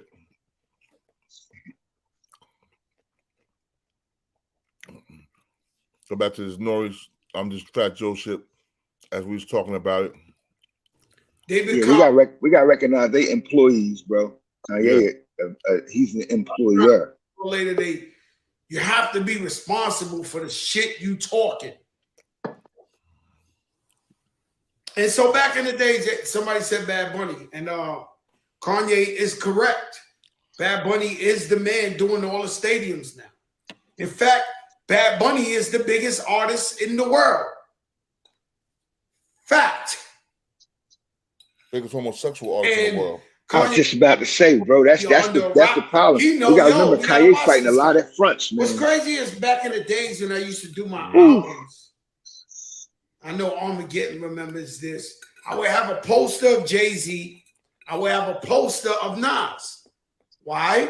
Because they were the hottest people in the game. And I had to be compared to them or even make music that was nice as them. So Kanye West says he got people there for fashion. He got people there. He got Bad Bunny for stadiums and ripping it down and #1 artists.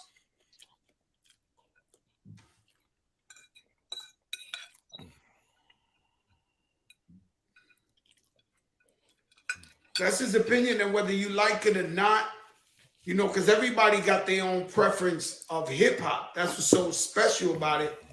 I could love Cardi B. You could love Nicki Minaj. She could love Remy Ma. Everybody got who they like. And so Kanye West said Drake is the #1 rapper.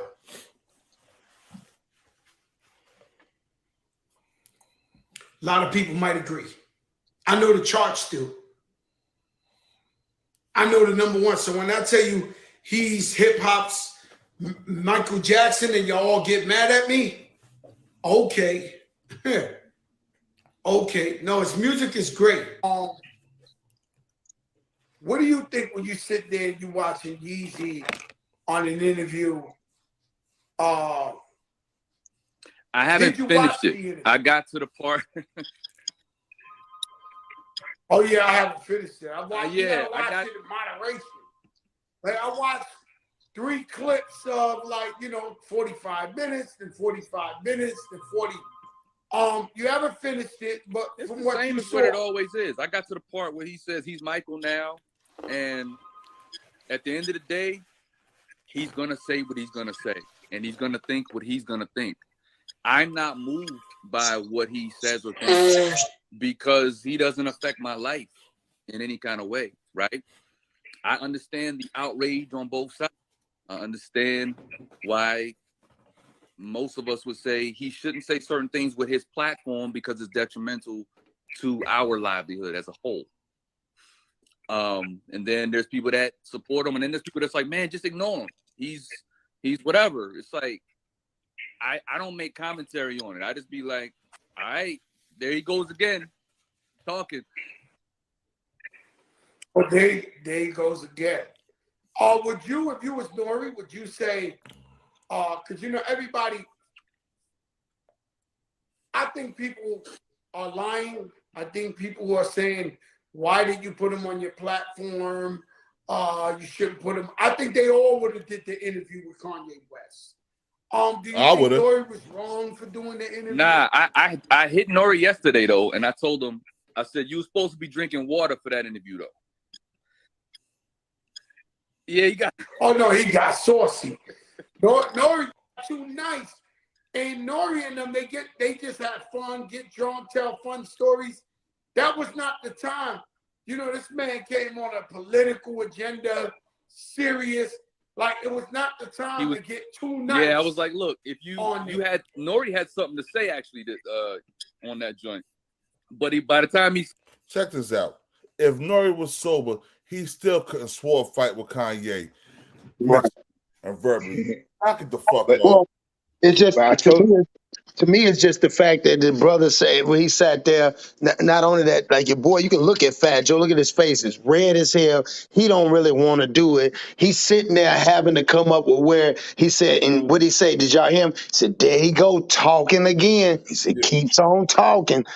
They didn't say he was wrong. They just said, what do you think about it? And then Fat Joe said, yeah, there you go again. Keep on talking, man. He had a political agenda. See, that's how they all right. Damn, he had an agenda and we got beat. We got beat on the agenda. We wasn't supposed to let the motherfucker. He went and we were supposed to thought he was going to laugh and giggle and say shit like that. Yo. Yeah, but they said that he was being anti-Semitic. All he told them was the definition of a Jewish person. He's like, we're all Jews. We're all from Africa. And he said the actual truth. He was like, when we get caught in a car, he said, we all go to jail. But when they do, only one of them do. And when one of them help each other, they all come up. And we just break each other down. That's a fact. And then they said he's being anti-Semitic because that's literally what he said. He didn't say nothing bad. He didn't say nothing hateful. There was no hate in what he said. But see, a lot of times previously, he was trying to, like I tell people, articulate himself before, but it was with emotion. So they're used to seeing a black man with emotion. They ain't used to seeing an irate nigga. Like I tell everybody, it's a difference between when a black man, he trying to converse, he trying to have when he able to say what he got to say, and they can feel, you can feel the energy from him. You can feel it just bothering some motherfucker. It's like you at church, you know how they say only, and even the old school said, old black folks say only a hit dog or holler. Action. That's what Malcolm hit said. That like button, subscribe, and share. Hit that like button, subscribe, and share. I'm trying to get to 20,000 subscribers by January. At least get me to 11,000 by the day. Thank y'all. Go ahead, brothers. Hey, check it, because I be in the chat and you don't even see me. You still can't see me in the chat. Nah, bro. I don't know what's wrong. I don't know what's up. That happened to my sister. I stuff you that too. I don't see her in the chat, and she's a moderator. Wow. Yeah, man. I don't know what's going on with that shit, yo. You know, another factor, we move on programmed. Like Kanye West never used the word hate. He never used the word dislike. He just addressed a factor of it. And he never directed the word hate towards the people. But the first thing that lady came on when Nori was on the apology tour, he said, I listened to excerpts of his hate speech. And our problem is that, like I was telling G, we have to be clear with our words when we're speaking to our people, because our people have been conditioned to have a low level of attention. So low lack of Yellow on fleek. Salute. Peace. Welcome to the channel. Hit that subscribe button. Our people has a lack of a low attention span. So when we see something, they got us trained to watch stuff in reels instead of watching the whole interview. And when you watch the whole interview, you get to see exactly what's being said. But our people take things on face value, and it's fed through through excerpts. So a person can lie by giving suggestive information, and your brain takes that based upon how you've been conditioned to think and react. So they interjected these little particles. They say anti-Semitism is one of the last things the white man used to get a black man off of the media platform. When they say that man spoke bad about George Floyd family, he didn't. He spoke about the investigative study and the hidden hand behind the investigation of George Floyd. And he coupled that with the plot to kill and make martyrs of men like George Floyd and Virgil, which is why he was upset that they now martyred Virgil with a statue the same way they martyred George Floyd around the world. But I asked people, like I said last night, Cross, how in the hell did we get so emotionally invested in the George Floyd and we ain't got the same heart for Tamir Rice? Hold on. But put a pin in that. Put a pin right what you're talking about, because what came from that, the Black Lives Matter movement, right? We know who run that. This is why he did the White Lives Matter shit, because they're using us. So he's like, why can't we use y'all the way y'all using us? Because it's a racist white person that owns Black Lives Matter. It's not. I mean, that's a racist white dude that even created. Right. Well, and see, and you're absolutely right. And then again, it ties back to the Jewish community. You know what I'm saying? All this is what he's saying is that's why he told Puffy, go get your Jewish friends, go get them motherfuckers. I like what Melvin Carlton Johnson said. Said some real shit right there. Yeah, you know what I'm saying? Because you gotta, at the end of the day, man, you gotta remember, man, like we said, this is chess. Like the whole, now think about this. Now, we sit there, and one thing me and John, we talk about, and Born and Mac, we talk about building. If somebody's it's like the old saying is, if the service is bad, you don't go back. If, like they were saying, don't listen to him. Kanye, on the other hand, hey, I want to say what I want to say on this fucking social media plight. Well, you can't say what you want to say. Oh, I can't? Well, fuck you then. I'll just go on my own shit and I'll say whatever the fuck I want to say. And I'll bring anybody on there what I want to say. Now what you gonna do? That's the problem, because at the end of the day, we're saying all this. And if he opened his social media site, the sad part is there gonna be some people in our culture that not link to him, but then still complain that certain platforms are taxing money from us. Guess what? I'm investing in Parlay this week, bro. Why they at $50 a share? I'm getting it now because RDC, I know what it is. Kanye West said it, and I'm not no nigga. I don't believe shit on face value. When he say something, bro, that shit come to pass. Now, how many times you gonna know the lottery numbers, bro, before you play the damn ticket? And that's what we playing around with right now. And we got somebody sitting across the street that's powerless if we don't pay them niggas no attention. If we just stop listening to them and start listening to ourselves, then we can find what God has put in us, bro. But we're not listening to the God in us. We're looking at the God presented to us. And that God presented to us is a white man with a white face with a gun in his hand. And these two right here, these jokers right here, because what had happened is they have bought in them two right there. Like, listen what they're saying. Yeah, would you have done the interview? Of course they're going to say that. Yeah, I'd have done the interview. He would have never done that interview with them. He said they should have drank water. That's not what Kanye wanted to do. Kanye wanted to be comfortable. That's why I think your boy Nori had to tell him and say, hey, man, he was drinking. He smoked blunts with me. You know what I'm saying? Because that way to let him know, shit, Kanye wasn't fucked up. He tried to Nori do this. That's what he do for a living. He get fucked up for a living and get paid. You telling me of all the times he was too fucked up to ask the right questions?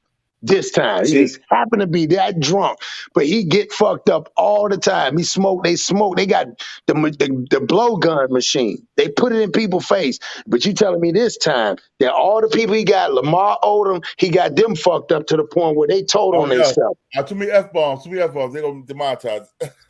I'm gonna tell you this. I'm gonna tell you this though, Cross, and I tell our brothers this. Kanye West is playing chess with them, and whether we like it or not, many of us is functioning as pawns on the opposition side of the board, and they're gonna be wiped away when that wave of reinforcement come down. Kanye West is playing chess with them, and those of us that can think strategically see the moves that he's making. He already made the move with Parler back in April. The announcement.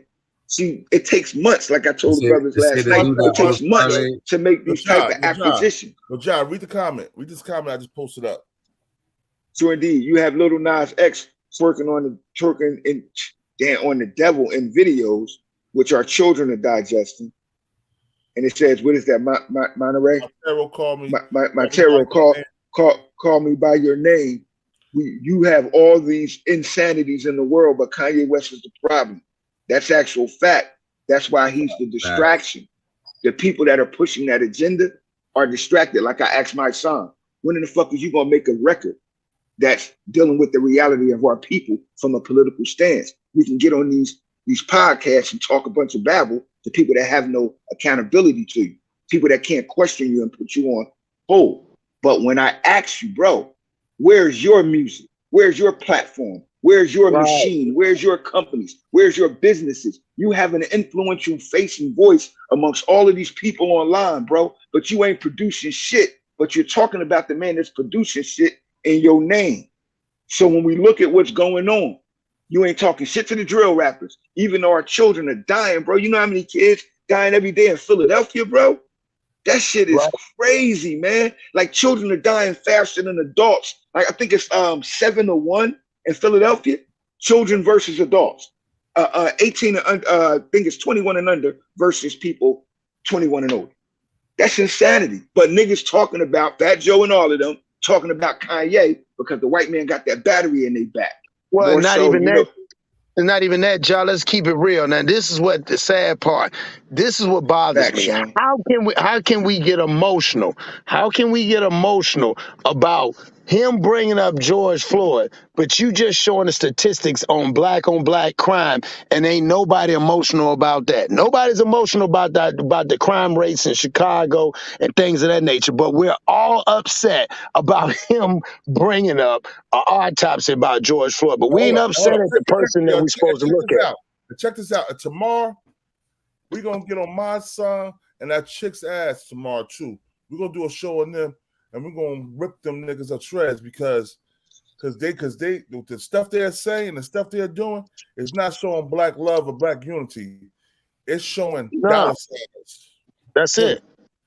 And then he has the audacity, like Josh said, he don't even do a rap song about what's going on in the community, but you'll see him with some type of black label where he done created some type of shirt where we're being oppressed. He always wear an oppressed shirt, oppressed hat, but he's never made no rap songs about it. He always make rap songs about other rappers. Like I told him too, man, you can't talk about some dude that ain't from your hood, bro. So Kanye ain't really from our hood. When we need him, niggas don't want to fuck with him, bro. We get just like right now, when black people need him, the people that everybody calls celebrities, they getting as far as away from Kanye as possible, bro. So because they're scared. You said something about Choke No Joke earlier. I don't support Choke No Joke. He read on my brother Johnny Button Jr. Got him 26 years in prison. Seen the paperwork. So I can't give Choke No Joke no type of love, bro. So say less. And I don't know if y'all know this, right? I don't know if y'all know this, but the night before the Nore and Drink Champs, I think it was the night before, maybe 2 nights before, he was in the barbershop with LeBron. And LeBron cut that shit and he won't even put it out. He said that he was saying some shit that they don't want to put it out there. Yeah, he was saying the same thing. And LeBron is the producer made them, first they was going to edit it. Then they got into an argument because Kanye West said he didn't want shit at it, and they took the whole shit out. That's because the powers that be. That's how Nori got the interview. That's why That's how Nori got the interview. Yeah, that's how Nori got the interview. And what he did was went to Nori because he knew Nori been his boy and still his boy. See? So Nori just had to pay for helping him, bro. Nori that nigga that brung him cornbread when he was hungry and on the run. And they trying to make Nori pay for it, and they make him capitulate. That's all. They're giving him a whipping, and they're using Fat Joe and everybody else to do it. That's why they got Charlamagne the God and them up here talking that shit. But like I keep challenging these niggas, bro. If you're not unapologetically black, bro, then stop fucking with black people.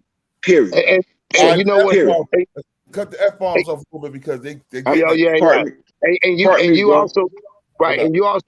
you also got to remember too, isn't it so crazy where if you look at the trend of the different cultures, right? It's the Puerto Rican community that they're using to go after Nor. It's almost like they're there to support him, but they're like, yo, we got to use y'all. We got to use the Rosenberg, the other one, the girl that's on there. They had to use Fat Joe, and they're using all these people to come to chastise Norris, saying, bro, you about to mess it up for us. Think about it. It's the urban community. Yep. No, it's the Puerto Rican community. No. It's what they call the urban community. They're using that to come like nobody else. If white people said something to Kanye or Nori, it will fall on deaf ears. No. When I say that, I'm supporting Nori. Well. Let's first of all get what a Puerto Rican is, bro. You're nothing but a slave that was managed by the Spaniard. That's it. You're not Spaniard. I got a question, man. Yeah, Hispanic means his slave. Yeah, I wonder if LeBron and them. True indeed, God. If LeBron and them would have aired their show, if they would have got reprimanded like that, you know. LeBron, I'm gonna tell you something. Let me speak on LeBron. LeBron do so much stuff for the black community. I can't fault him for not doing it because that was because his legs from other, but he couldn't do as much as he want to do for the black community as he been doing. So I'm not gonna fact that. But he still got his hands tied though. His hands is tied as well. That's what I'm saying. Like, it's no independence. He has made, you gotta think about it. They allowed his homeboys to come into the game knowing they had no background. And now they're all millionaires, almost billionaires. So all of them are tied in as well. LeBron put all his homeboys through college. Right, but what I'm trying to tell you is he had to have some help of someone that did not look like him to get to him to that point to be able to have those. Same way with the Diddies. Let's remember LeBron is still an employee. Yes. Kanye, that the difference between Kanye, and he keeps saying it, I'm a free man. I own myself. Sorry to cut you, John, but I just gotta ask this. Do you think it hurts LeBron? It would hurt LeBron more than it would hurt Nori? Yes. Oh, without a doubt. Yes. LeBron is on another level. LeBron he's trying to be a team owner. Yeah. And not just that. You gotta allow you to buy the team. You gotta get allowed by the other team owners to buy the team. Right. So he's like, right. Not just that. Others that I'm trying to own now. I want to say this: just like Kanye don't care a damn about what we think because he's trying to become president, LeBron James don't care about Kanye's agenda because he's trying to become a team owner so that he can be like Kanye. So it's a process, like G said. However, Kanye is at a level that others aren't because he has their money leveraged against them. And that makes you a master and not an employee. Check this out, Ja. When Kanye was trying to get to that level, he was doing the same thing LeBron is doing right now. Yep. So great minds think alike. And remember, he lost that money. He lost $52 million, bro, investing in black people. And see, that's why I told George, stop having condemnation towards his connection or marriage to Kim, because that was a power move, which is a genius move that all of us would have taken. We all of us on this goddamn podcast right now would have been laying in the bed, giving Kim long dick and getting that long dollar in order to get back on our feet. And we can't act like we done did it. We ain't do it for less. Because some niggas ran it right now. Or either did it for the team. Or either took one for the team. Yeah, some homosexuals around here right now, humping for a house, humping for a home. So it's real. I notice how they tear down rich black men. Most definitely. Yeah. They most definitely tear down rich black men. They've been doing it for years. You see what they did with Bill Cosby?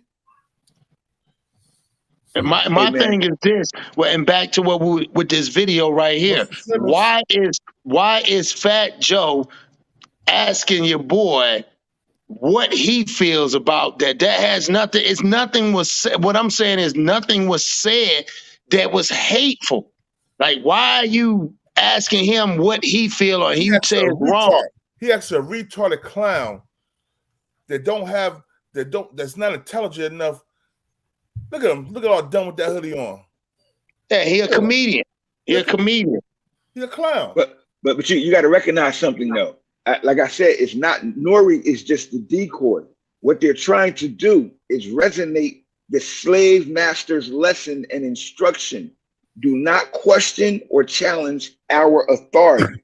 And they're using the other slaves on the plantation to remind us what not to do. Because if we follow the way of Kanye, we will now buck the system that they have in place.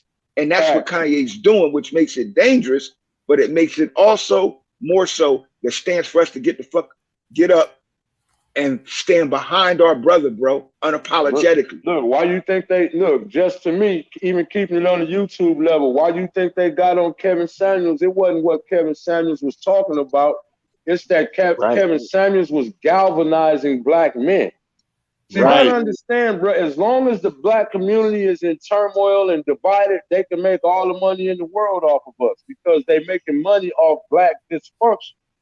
But then when you get black men like Kanye that got a vision, he's a visionary, he got a mind, and he got the resources to put behind what he's talking about. He's talking about bringing black people up and bucking the system.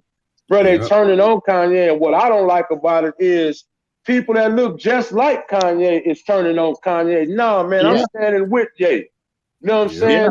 You know, this man, if it's true what they say, this man is worth $6 billion. How the hell? He ain't that crazy. I want to be that crazy. I want to be $6 billion crazy.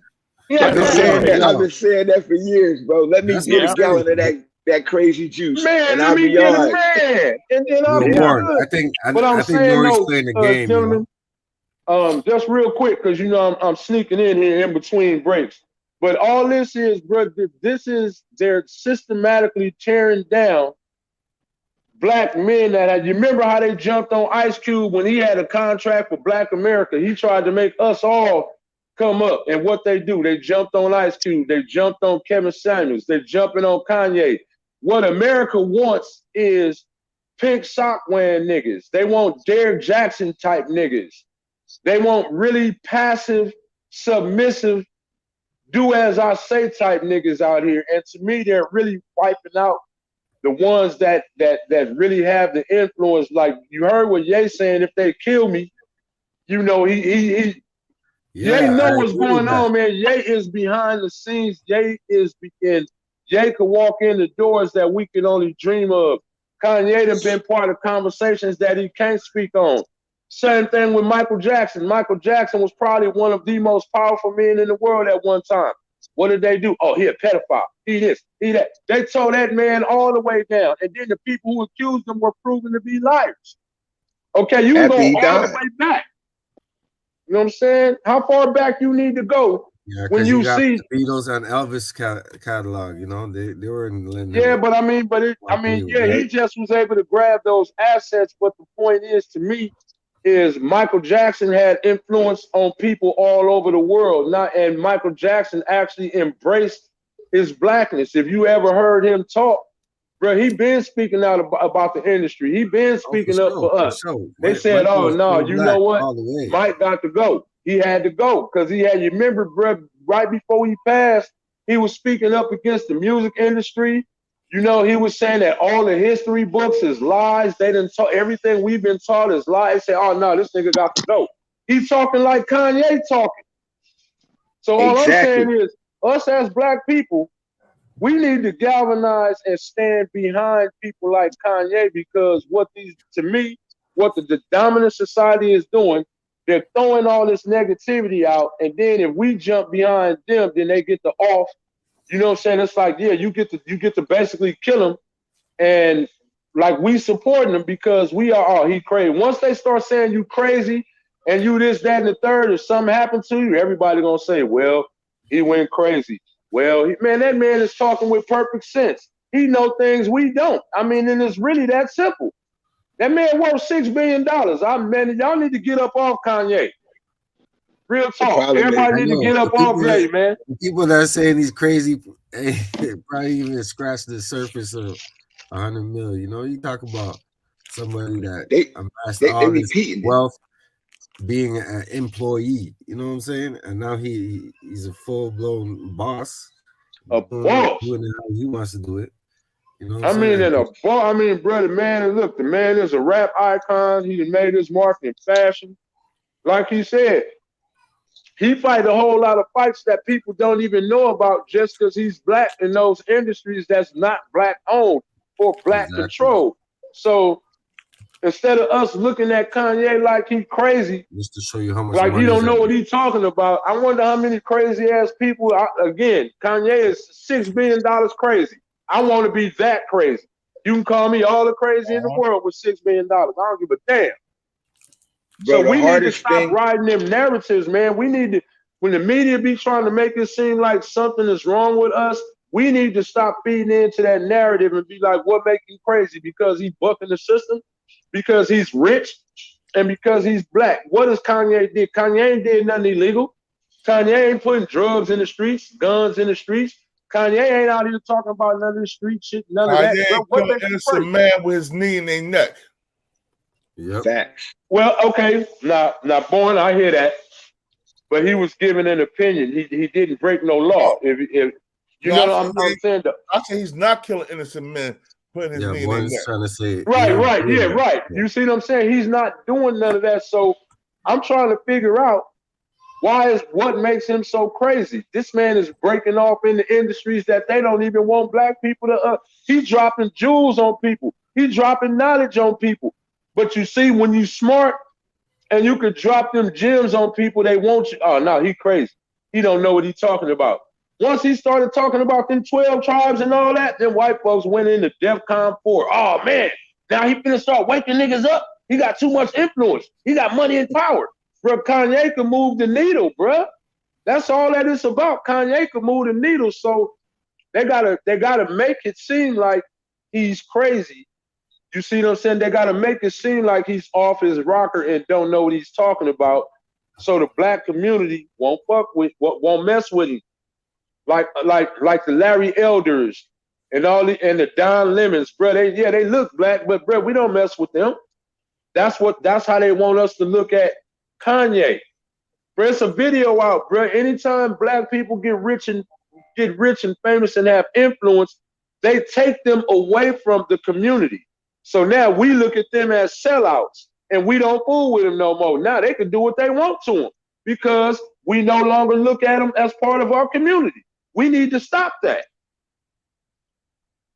That real nigga shit. Oh, I'm a real nigga. That's the shit that be keeping us real broke.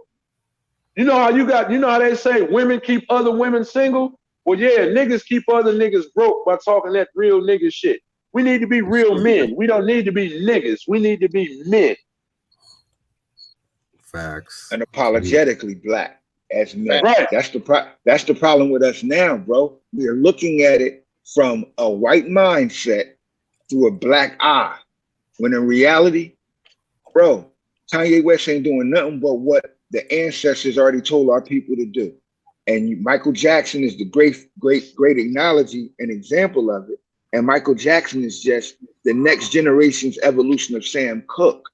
See, the same people that attack the industry in the same way, they accuse Sam Cooke, a married man with children at home, of trying to rape a white woman in a motel, bro, while he was doing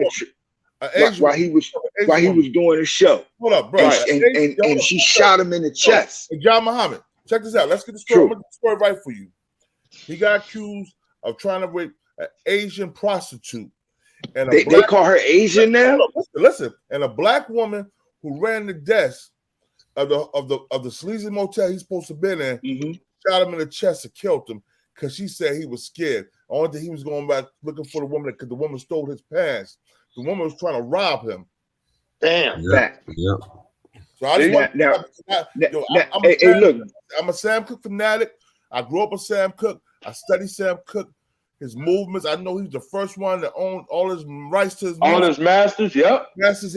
He didn't just own his masters though. He owned Womack's, all of them. Right. He was acquiring the masters of others so that he could manage the careers of the black people that were being exploited by, watch this, the same Jewish record executives that's been coupled to the hip of the black community the whole time, which is why Kanye West is just the sin bearer of the father revisiting the sons. All that wickedness they did back then. Jacob and Esau. This will go all the way back to Jacob and Esau, bro. If niggas don't know that, they feel like we stole their birthright, but you gave it to us, and it was decreed that the younger was to rule over the older anyway. Apparently, they ain't like that. But this goes all the way back to Jacob and Esau, bro.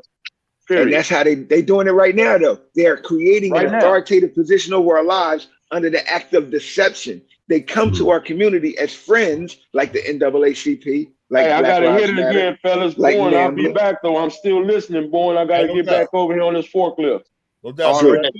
Peace. They come to our black communities like they helping us, bro. But they've been under the guise. Remember, the Jews were the ones that created the economic system, the financial system from the Mississippi River around to New York during the slave trade in order to take the textiles of cotton, tobacco, and molasses to Europe. The Jews also then created Jim Crow. Gwendolyn, hold on 1 second. Parcel John, I'm going to keep cutting your wisdom off, God. Gwendolyn Jones, FPS. At this point, ye worth more dead to them than alive. History predictions his days are numbered. Whitney Houston, now check this out. We're going to protect Kanye West. We're going to keep this shit out there. So if they do anything happen to him, they know what happened. They know he ain't kill himself. He ain't going to kill himself. And Kanye West has already protected himself by warning them that if you kill me, there's someone coming behind me that's 1,000 times stronger than I am. So we have to look at what he's saying, which is the spiritual aspect of what he's saying. He's trying to move us away from the mystery God and make us in contact with the true and living God, which is within self, and he's exercising it. The same enemies that Jesus had, Kanye West got. The same rhetoric that those so-called Jewish people were accusing Jesus of. One, sedition, turning the people against the government or societal laws of that time. And two, impersonating himself as the man of God. So the Jews then put a crown on his head and called him the king of the Jews, replicating or validating that they are not the Jews of the Bible, but they're actually deceptive people called the synagogue of Satan, the lying false Jews of the Bible. So when we're looking at Kanye, we got to look at who he's fighting. And he's fighting the people that control the same media that killed Jesus. Parcel. All right, we got 177 people in the chat. Can I get at least 50 more likes and 50 more? Come on, hit that like button. And 50 more likes and 50 more subscribe, share. We're doing it. Let's go. Kanye just a different type of black man, and he's fearless. And when we look at a fearless black man, we get scared, bro. That's how it is. If you watch Django, bro, you see who Kanye is. Kanye trying to get his wife and his family back, which any black man should be trying to do, that loves his family. And Kanye West has empowered himself to go fight against the devil. Now, black people looked at Django like he was crazy when he whipped up on a horse with a gun on his hip, or when he spoke to a white man and beat a white man up in front of the. I watched Django at least once a month since it came out. You ain't the only one, dog. I show it to the kids. I show it to the kids and break it down for them. I love to see a strong black man taking out the devil. That's the most beautiful thing in the world. And when he beat the white man up in front of black people, the black people got scared. See, the slaves, they got scared to death. They was like, oh shit, did you see that? And they were so scared, bro, that some of them didn't like him.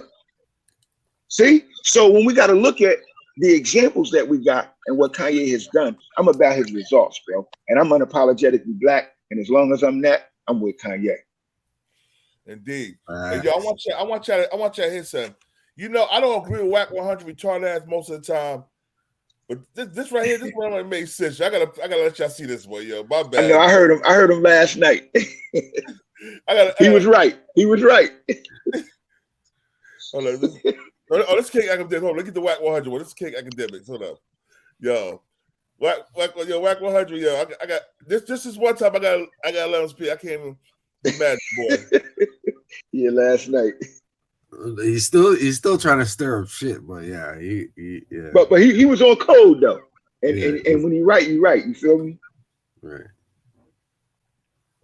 Let me follow for you. My bad, y'all.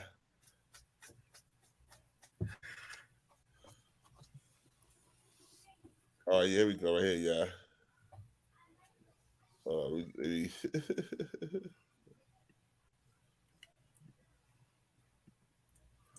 Whack 100. Whack. We call Whack Corner where we from. Whack 100 calls out Nori for not standing on his Getty square Radio Show, and salute. flipping on Kanye West. What up, YouTube? This is Getty Radio back at you with another video. I want to give a big salute to all of my supporters and anyone watching this video right now. And if you're new here, please like, comment, subscribe, and join the Getty Gang. Why don't you? Let's get to the content. Okay, Whack 100 and Ion is having a conversation about Kanye West being under fire after he did an interview on the Drink Champs, and they called Noriega out because once the fire came, he ran to the Breakfast Club and totally threw Kanye West under the bus. And Whack 100 is calling him out for that, for saying that you did not challenge him on any of those statements that he made in that interview. He didn't challenge him when Kanye West said George Floyd did not die of asphyxiation. He died of fentanyl overdose. He didn't even challenge him when Kanye West called P. Diddy a rat right to his face. And Whack 100 is saying, you should have stood on your square, man. The conversation is interesting. I'm going to let y'all get to it, man. Shout out to Whack 100. Shout out to Ion and Ion Fix My Life. This is Getty Radio. Let's go.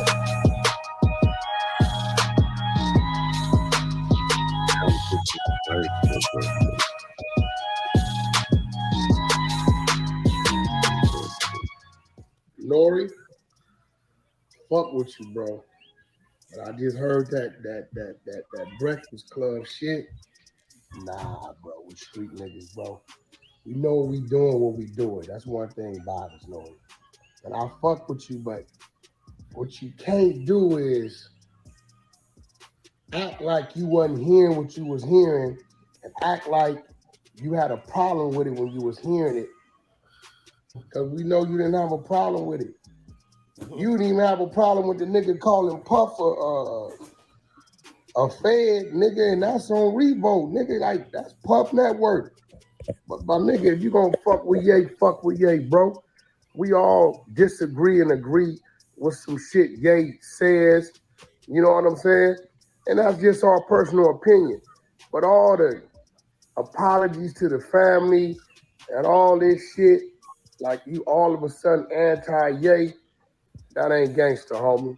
No, you a stand-up dude, bro.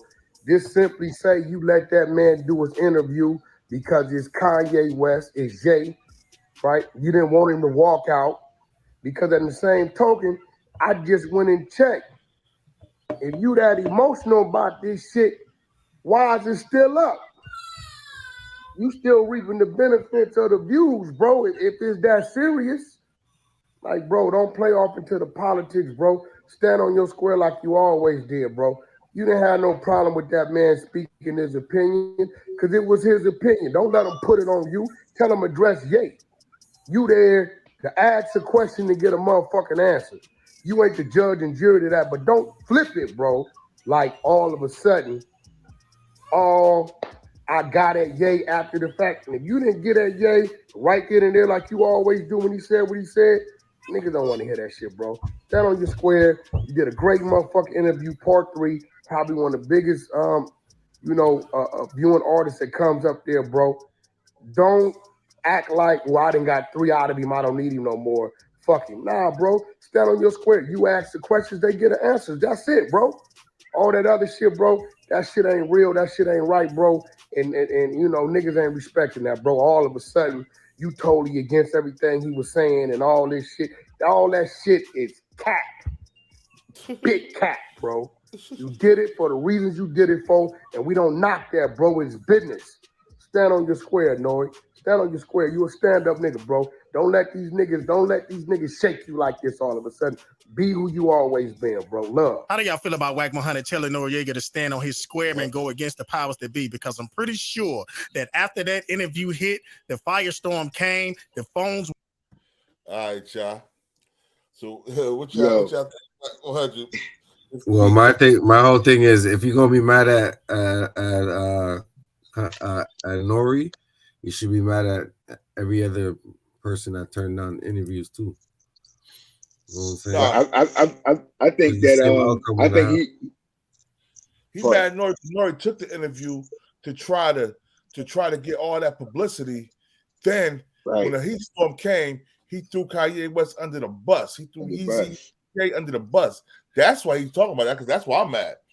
I'm like, my whole thing is, if you're not gonna air the interview, that's like throwing Kanye under the bus, anyways. You know what I'm saying? So, what he's saying is, what he said was right. As men, as unapologetic black men, that's that code we need to have universal. And if Wack gonna stand on that, he need to stand on the other principles. But that's not the subject at the point of this time. Wack was right. If you're going to allow Kanye to come on as a brother, if you're going to allow him to come on, bro, and allow him to have his interview, then when you get the benefit of him being there, because the only reason Kanye was there is because Nori wanted to get back at the niggas that couldn't put him on or wouldn't put him on after they voted for that chick to get that award. The whole narrative is, Ye's crazy. Why do you even have him on there? That's the narrative. It's not but subscribers to 11,000. Now more subscribers to 11,000. 181 people in the building. Hit that like and subscribe, man. Right. Now I'm on 11,000. Thank you for subscribing. You know what I mean? So he's gonna project. That's what they wanted. That's the message they want to send. But we know Kanye. If we listen to that interview, Kanye wasn't crazy. As a matter of fact, I thought he was letting them get drunk and watching them.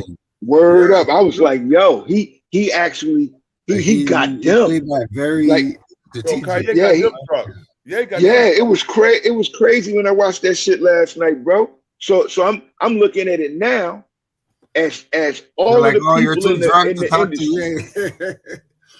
All of the media is coming against him, but the media that they use to come against him is us. It's the urban media regurgitating what a few people in the white media has said, and all they did was pass that down to their lower level, which is those same people they sitting on the Breakfast Club and Envy and all of them making Nori apologize. They use them to make Nori apologize. This Nori, the one that actually aired the video. Let me show you something real quick, yo. I want to show you how turncoat Nori is real quick.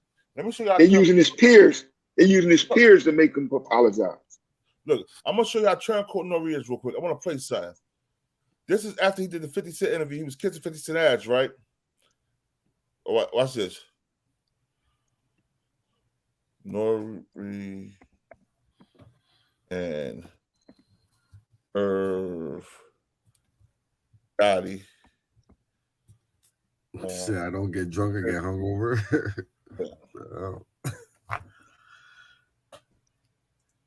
That's facts, Jay.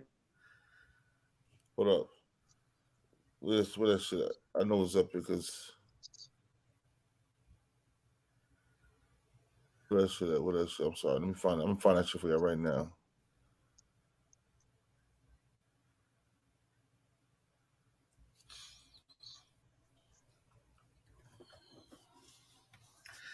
No, you remember when Nori said, I'm glad that I got this award, but I'm mad at the award show, and then he just stopped. Yeah. They went to a different question. Like, what? They gave it to that chick. He got mad. Hey, man, Kanye, he ain't got no fear, man. Kanye told them niggas, yo, Puff a rat. That's what he called Puff. Yep. And see, when you talking like that, bro, you ain't got no fear for them, man. And the problem with us, we got so much fear within us. When we see courage, we take it as insanity. So you got to be crazy when you're courageous. Nah. I just I don't opened even my think eyes. that's it though. I just think it's the media spinning like that. We know Kanye's not crazy, but they've been saying it for so long, and they've been acting like he's out of character for so long. All right, I can't find that exact video. Hold on, right. Hold on. Hey Mac, you're right. But our people believe that he's crazy just by reputation. You feel me? So anything he do, they spin it, as you said, to make us believe that he's crazy. Tell the truth. I'm gonna give you my astrology story. And this is a crazy story, and 100% of it is true. I believe 2003, January 3rd is when I got raided. Right? December 2007, my ex-wife Deb always threw a Christmas party. And I would fund the Christmas party. This is around where money was raining from the sky. Life was good. This is before 50. This is before the feds. Anything. Life is wonderful. At her party, she would have a caricature. She would have a jazz band. And she had this little white lady, like 70-something years old. And she was like, tell you your life. Psychic. I never had a psychic reading before. So now I go to this and everyone's like, oh my God, she's so good. She said everything. Irv, you got to go. I'm like, I don't want to, you know what I'm saying? Because I'm like, yo, if you see death, tell me. You understand? If you say, oh shit, you're going to die. And I'm like, so I don't really believe it. I think. So they made me sit down with her. I tell her, I made a promise. I said, yo, I'm only doing this. Keep it real. I said, I'm an ill motherfucker. If you see death, I'll evade it. But I want to know. Whatever you see, I want to know. And she looked at me and she looked spooky as fuck. And she said, okay, if you want to know everything, I'll tell you everything. She said, what's your date of birth? She had a computer. She put my date of birth in there. She sat at that computer for 2 minutes. She said, are you ready? I said, yes. Immediately what got me is she said, you're a leader of men. You're very successful. She named all the things that was happening now. And she didn't know Irv Gotti. She didn't know who I was. And she was found it, yo. Basically I found it. Hold on, I found it. And this is after 50 showed love to Nori punk ass. Ceramides. Former hip-hop superstar Ja Rule and hip-hop entrepreneur and global megastar 50 Cent have had a long-lasting beef since the early 2000s. Ja Rule said in a recent interview that 50 Cent snitched on Irv Gotti and Murder Inc. to the feds, which caused Def Jam to drop the entire label. I responded. Blood in my eyes, a response to everything. But what I mean, it was almost like 2 years later. You know, here's what people don't understand. Okay. Anybody in this room ever faced federal indictment? Nah, I don't see nobody fucking shaking their head yes. Nah, nigga ain't say yes. Okay, so let me tell you how they work. I wasn't under federal indictment. It was Irv, and they put Chris Gotti in federal indictment. Whatever. Cool. They drain you of everything. They drain your fucking resources. They drain your fucking money. They drain everything. They freeze your assets. They freeze your asses. They take everything from you. How so that you can't fight them? How are you gonna fight a rap battle with one of the biggest conglomerates in the world, one of the biggest labels, one of the biggest everything in the world, right? And then your own label, aka Boss Victims, they dropped you too because they don't want to be a part of the lawsuits that's going on. Well, they threw us out the building. Are you kidding me? No, I didn't know that. Come bro. on, no, that was Ed said, if you don't let these niggas go, we're gonna start looking up under your hood, nigga. Wow. We're gonna see what's going on. Now I want to ask you a question, right? That was Ja Rule one. You know, they show Irv, but Irv was in there speaking. But yo, why would Nori keep bringing him on the phone to keep disrespecting 50 Cent after 50 Cent gave him his first, most highest rated show before any other artist did it? You know what I mean? I'm asking you that. Ja Muhammad. I was speaking, but it was on muted. I had the mic off. Shit. But that right there is showing you how the industry works, bro. Word is born. 50% became a boss in his own right. Got his own movie studio, production studio and everything.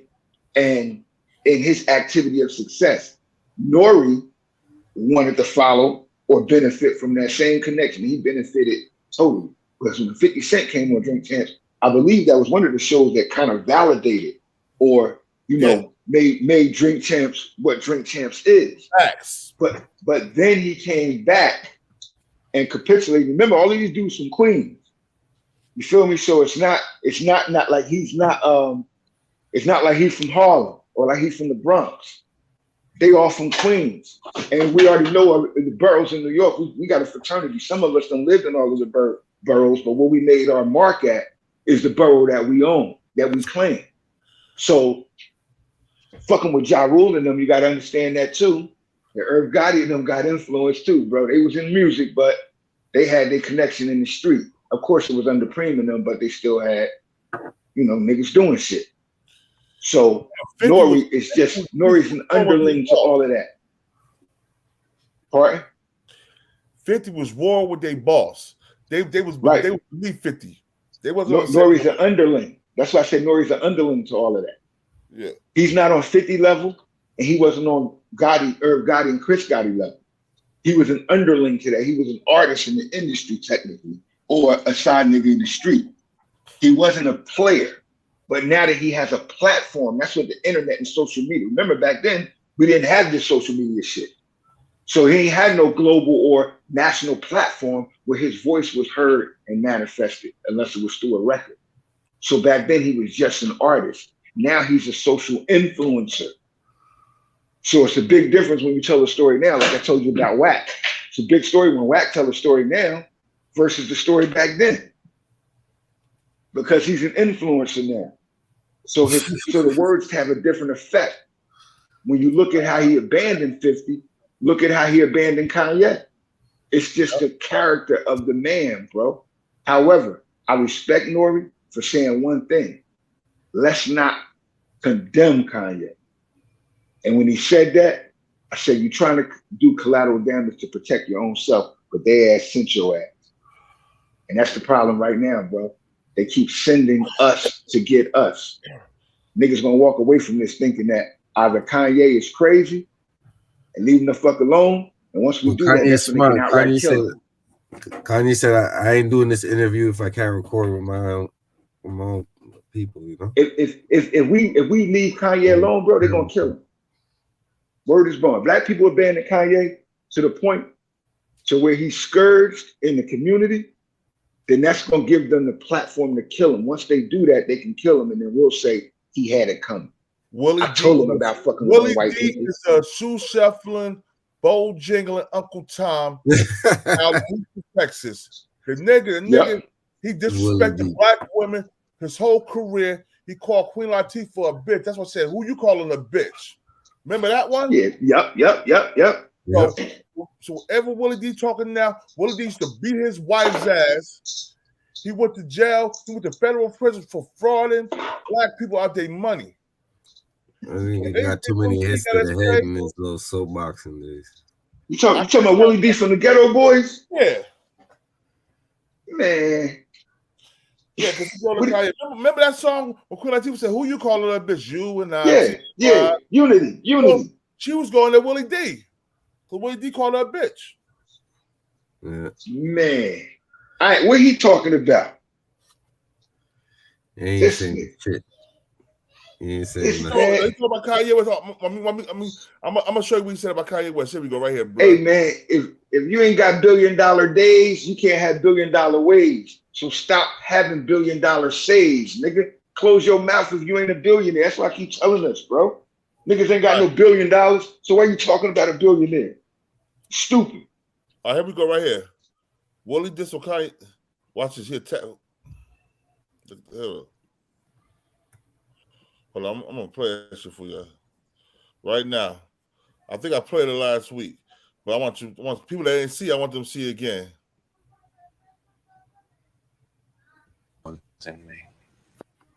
Definitely can afford it. Email us right now. Advertise at hiphopun.com. Saying a lot of things over the last few days that ruffled a lot of feathers. We'll insert Willie D. Now, Willie D woke up today and he gives his explanation about exactly why he said what he said, but he made a disparaging statement about Kanye's mother and gave his opinion on why he thinks that she died. Now, here's what Willie D posted. He put, Kanye West civil rights activist mama didn't die because of a botched surgery. I think she committed, you know what, after realizing she had raised a self-loathing nut or coconut, as he puts there as the emoji. Now, he actually had a video response after the backlash that he got because she's deceased, right? You know, his mom, you know, it's on record that she passed away having some type of like liposuction surgery. Hip hop, don't miss what we got. I'm going to give my opinion. Rotate. I'm going to give my opinion. Rotate. This morning to a black. Had to get rid of all of these Kanye West stands, all in my DMs, all in the comment section of my Instagram, because I put up a post saying that I don't believe Kanye West's mama died of a botched surgery. I think she killed herself because she had realized she created a self-loathing coconut. Now, they got mad at me and was trying to bully me. You know, they trying to, Kanye West fans trying to bully me because I said what I said. But when Kanye West wore the White Lives Matter shirt, they were praising him as a free thinker, someone who can't be controlled. The irony, do you see it? So, having considered you guys beef, I got to change of heart. I'm gonna go ahead and be the bigger man and apologize for putting up that post and saying what I said. What I should have said is, fuck all y'all. No more talk. And first off, you know, shout out to bro. Yeah. Bro, where's the outrage from the same black Americans that claim they have an outrage of Kanye West's words towards George Floyd? Where is the outrage from the same black community for the words that Willie D just gave wickedly against Kanye West's mother? We know that woman. We know the facts of that woman's death when he shared it with the world. So why would you do something like that and then act as if you're standing on some type of code of honor when in reality you just another nigga, bro? That's some bullshit right there, and it's fucked up. Man, you gave me an idea, bro. I'm gonna make a fucking video for his fucking ass. Pardon me for cursing, bro. But I'm gonna make a video for him, man. Because, nigga, you in my peer group. I done toured with you, bro. I know you, man. Hold on 1 second. You said, well, you must be a country self-loathing black woman yourself. Talk about, he said nothing wrong, talk about that man's mother. Jalal reality show. I'm surprised that a black queen, or supposedly black queen, letting some shit like that slip out your mouth. Real talk, yo. What I'm saying is this. July, you got to remember this. Kanye West didn't discount the police brutality. He only shared added information to the investigation that was uncovered. And that information he made privy, but he was showing the hidden hand or the conspiracy behind the killing of George Floyd and the cohesion in the activities of killing that he believed that happened with Virgil. So it's not that he said something about or wrong to George Floyd or his family or desecrated that man's death. But when Willie D opened his mouth and say some dumb, disrespectful bullshit, how your mother died because she committed suicide because she was disgruntled or disappointed in her son. Man, like the brother said, as a woman, you have to question that mindset. Because if you have children, you know damn well you ain't gonna kill yourself based upon your children's failures or their successes. And Kanye don't have the failures that Willie D had. So where's his position or respect the platform to even say some bullshit like that? Gotta call that nigga on what it is. And he a nigga right now. Nigga, Kanye West's mother can't defend herself. Oh, yo. Why would you even speak like that? Jalila No reality show. We ain't talking about what he said about George Floyd because Willie D didn't speak of the George Floyd situation. We speak about what Willie D talked about Kanye's mother over a week and a half ago and said she killed herself. Right. And hold up. And I did get a Kanye West ads for what he said about George Floyd. But everything else he said, I respect and I appreciate what he said because he's teaching black unity and black strength with that. The George Floyd thing, I didn't like it. It was tasteless to me. That's just my opinion. Everybody got their own opinion. It was tasteless what he said about George Floyd. And the problem is this: if we live in an opinionated society, then why are we concerned about the weight of that man's words? See, we can't have it both ways. We cannot have it both ways. If it's an opinionated society, everybody got their opinion and they right to voice it. My thing is, if your opinion isn't based on fact, it don't mean shit. And that's the truth of the matter because white people show you that every time you try to voice your opinion.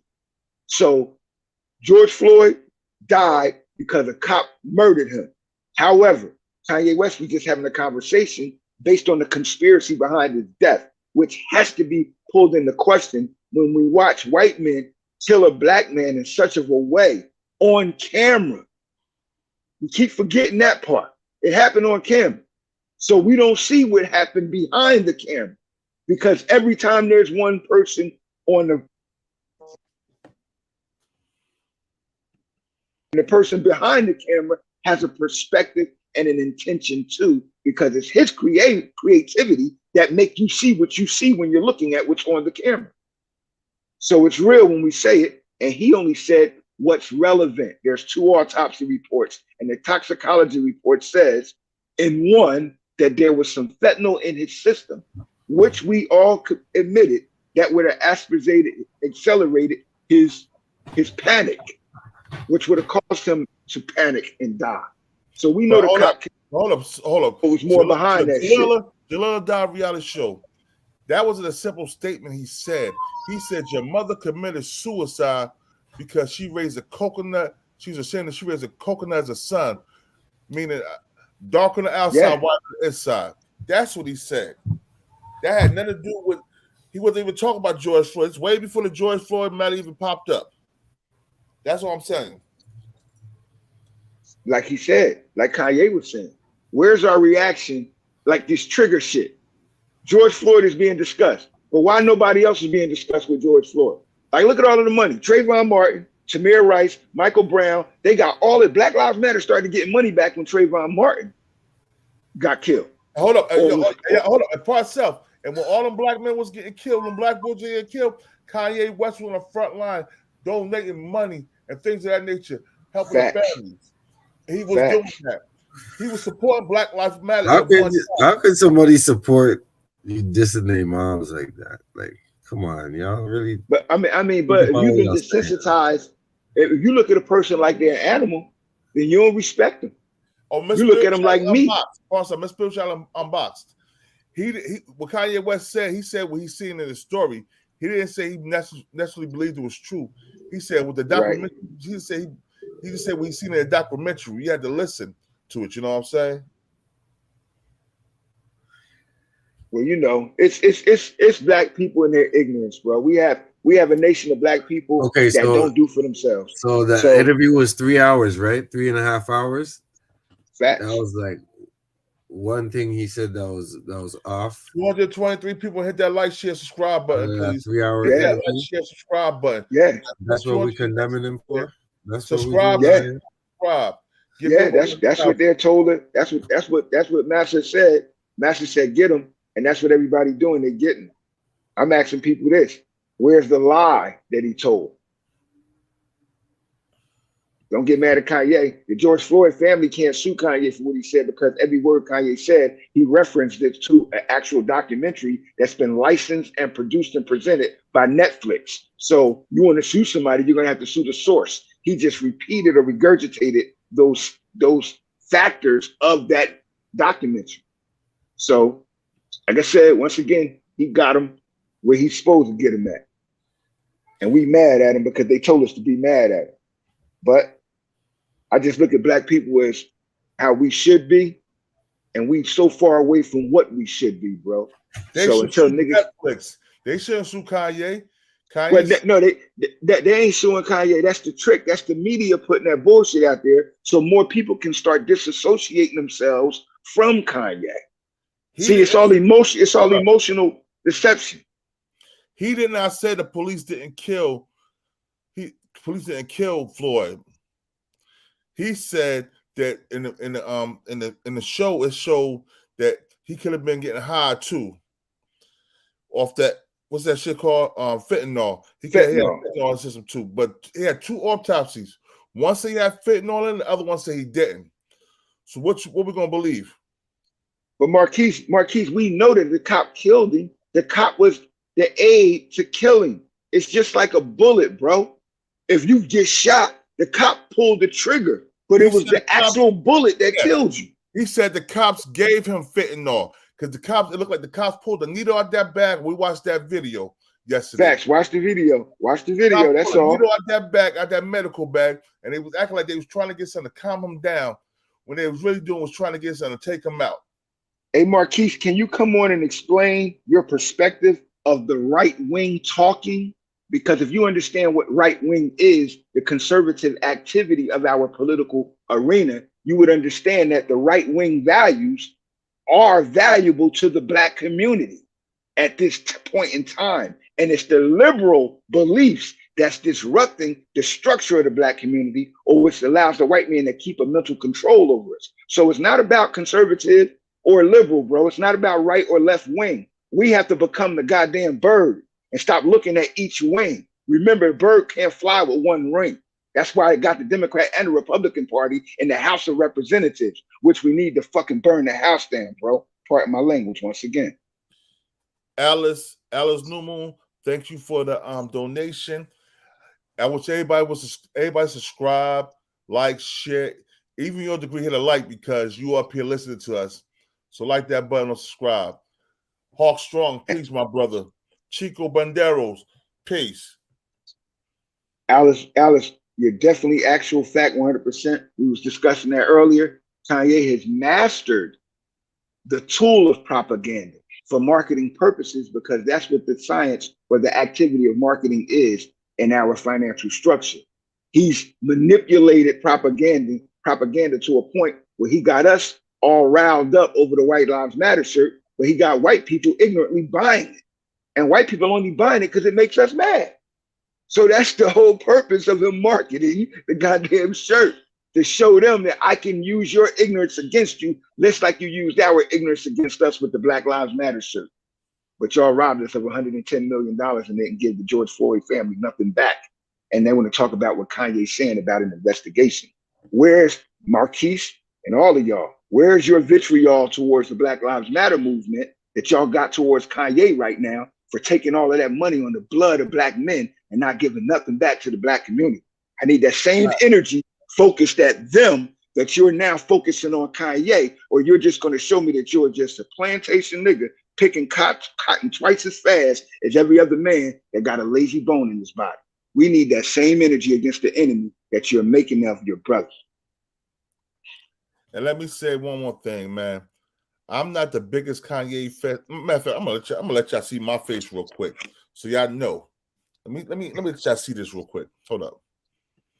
I'm not the biggest Kanye West fan. I've never been the biggest Kanye West fan, but I appreciate what Kanye West is doing to build up the community because he's doing a lot for Chicago and other inner cities, and he's speaking his truth. He's speaking our truth in most parts. You know what I'm saying? I don't agree with a lot of things, but I'm agreeing with this. He said nothing wrong with that Nori interview except the mention of that George Floyd. I wouldn't even say nothing about George Floyd, period. I would have kept that out of the whole interview. That's the only wrong thing he said in that interview to me. Everything else he said in that interview was right on point, dead center.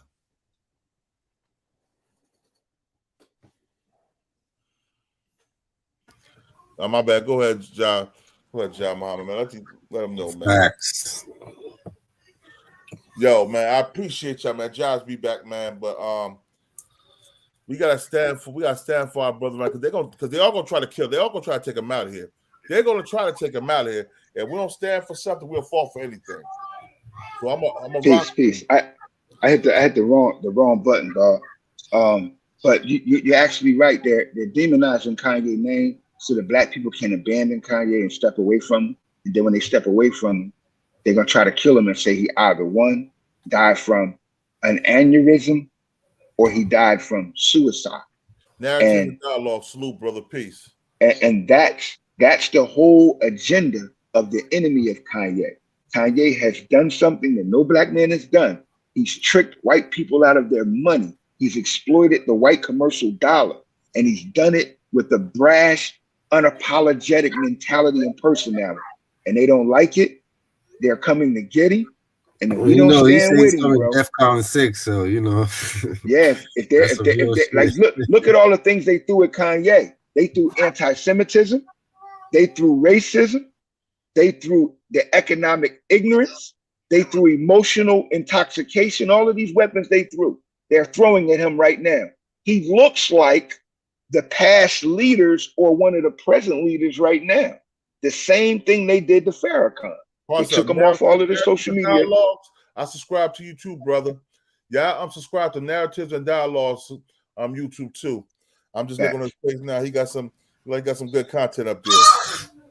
The same thing they doing to Kanye is the same thing they just did to Minister Farrakhan 4 years ago, bro. They took him off all the social media platforms, and you have to use another medium in order to get him on a social media platform. But he has to speak to a third party in order to be on the platforms. And the reason they did that is because his words were consciously awakening the masses that were sleeping to the machinations of the devil, bro. And it's divisive of the system. And when you divide the system, you disrupt it. It's like taking the fuel injector out of a car, bro. It's not getting any energy, any fuel for it to work. And it don't go nowhere. And we can stop the motherfucking machine right now if we just hop on our brother's back and benefit from the lane that he's opening up for us economically. Because that's the answer to our problems in a capitalistic society. It's money, bro. Cooperative economics. Yeah, you remember he said we're the Jews too. You know what I'm saying? This the dark. Yeah, we're the original Jews. That's the biggest lie. He's trying to bridge the gap. He's trying to come together at a table to discuss real issues. You know what I'm saying?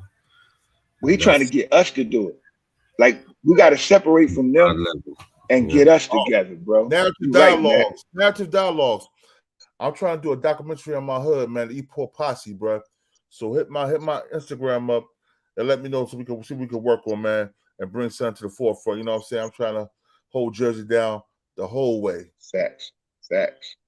And if we don't tell our story, they're gonna tell it for us. That's why we got to tell our story with the brother while he got the mic. And right now, Kanye has fearlessly, selflessly attacked his enemy, bro. And he gonna win. Because the moves that he making, they can't shut him up. They did Twitter, they did Instagram. This man went and bought his own Twitter, Instagram. Hold on. Sandra Taylor, how you feel Kanye is destroying his brand and money and his kids' safety?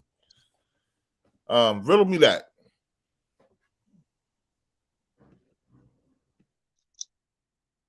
How does she feel for us to believe that he's killing his brand, it's just the mindset that they're trying to influence us upon. Sandra, you can't say that. You have to look at his brand. We don't support his brand. The black dollar isn't the dollar that supports Kanye brand. Kanye brand is supported by the Asian and the European market predominantly. Hold it down for me real quick. So we got to look. So indeed, we got to look at how Kanye has made his money. He hasn't made his money from us. That's why he can speak so unapologetically to them, is because his money has been made from their market and not our market. So Kanye has leveraged himself as a brand, but also a global commodity. And it's not our market that depends on it. It's their market. So if Kanye was withdrawn from the market completely, then Adidas, which is a global conglomerate, he makes $2 billion annually for them in revenue. And that's just a steady stream over the last 4 years. He's amassed $38 billion in a 6-year partnership. So we have to look at all of his outlets that he's getting money from And those are damaged only by the white and the Asian youth that will not abandon Kanye based on American politics. Kanye knew what he was doing strategically because his market is placed in places that don't like America. So when you place your product in a competitive market, you can survive even when people in your own domestic market comes against you. And Kanye knew that and he figured that out a long time ago, which is why he's playing chess with these people while we're looking at someone else play checkers. And he's winning. So it's important for us to look at that factor. So because Kanye is buying an app from Candace Owens' husband, it's a conflict of interest of some sort. I don't get it. Well, Marquise, you got to look at the factors. Kanye investments are activities that most of us don't even understand because most of us aren't making basic investments on a basic elementary level of investing. Kanye West is acquiring Parler. He's not just investing in, he's acquiring Parler. So that's a whole different activity. And when you look at Candace Owens, I've been watching her, bro, and I've been listening to her over the years. Candace Owens is speaking a lot of truth that Black people don't want to hear because it's cognitive dissonance that they experience when they listen to her. But being accountable, which Black people aren't, is one of our main problems, bro. And if you think that we don't get it, you got to question the influence they gave you, the source of information that you're sharing, because that influence is part of what you don't get. Look for results, bro, and not just rhetoric, because people got a lot of words, man, but people ain't got a lot of action. Kanye West is giving us action, regardless of whether we agree with his methods or we agree with his statements or interviews. Right now, He's Kanye West is in action. 2024, bro. We still stuck in the end of 2022. He's Facts. in 2024. Bro, we still stuck in 1519, bro. No. Part in 1555. We still back on the ships. Campaigning out here, man. You know what I'm saying?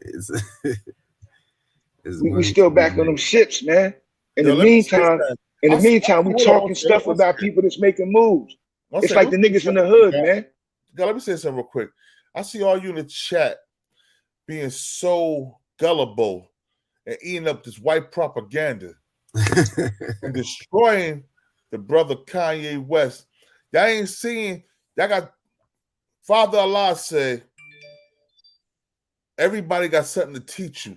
You take the good part for self, and the rest of it, you let go away. You don't ingest it. You ingest the good and repel the bad parts. And once again, not to break your wisdom, God, Marquise, we got to stop thinking that when a Black person is telling you about yourself, that they're talking down to you. They just pulling your coattail, man. They really talking you up. But the white man got you thinking that a Black person speaking authoritative accountability to you is disrespectful. That's why our relationships don't last. We have bad marriages. We have bad relationships. We have bad businesships because we do not hold accountability or code in the Black community, which once again comes back to our culture being unapologetically Black. When you look at it from that standpoint, look at what Candace Williams is saying. Like I said, Candace Owens, I've seen her speak a few times. Some of the stuff that she's speaking on that I've heard is directly the truth. And it's about a Black people being held accountable. But the white man untrained is, don't listen to a Black person when they try to tell you what you have done wrong. Listen to a white person or get it validated and authorized by a white person before you accept it. So when somebody's telling us what's going on and what's wrong with us, and it's coming from a Black mouth, we got a problem with digesting and accepting it because the white man holds a mental authority over our actions. And that's what Kanye is fighting.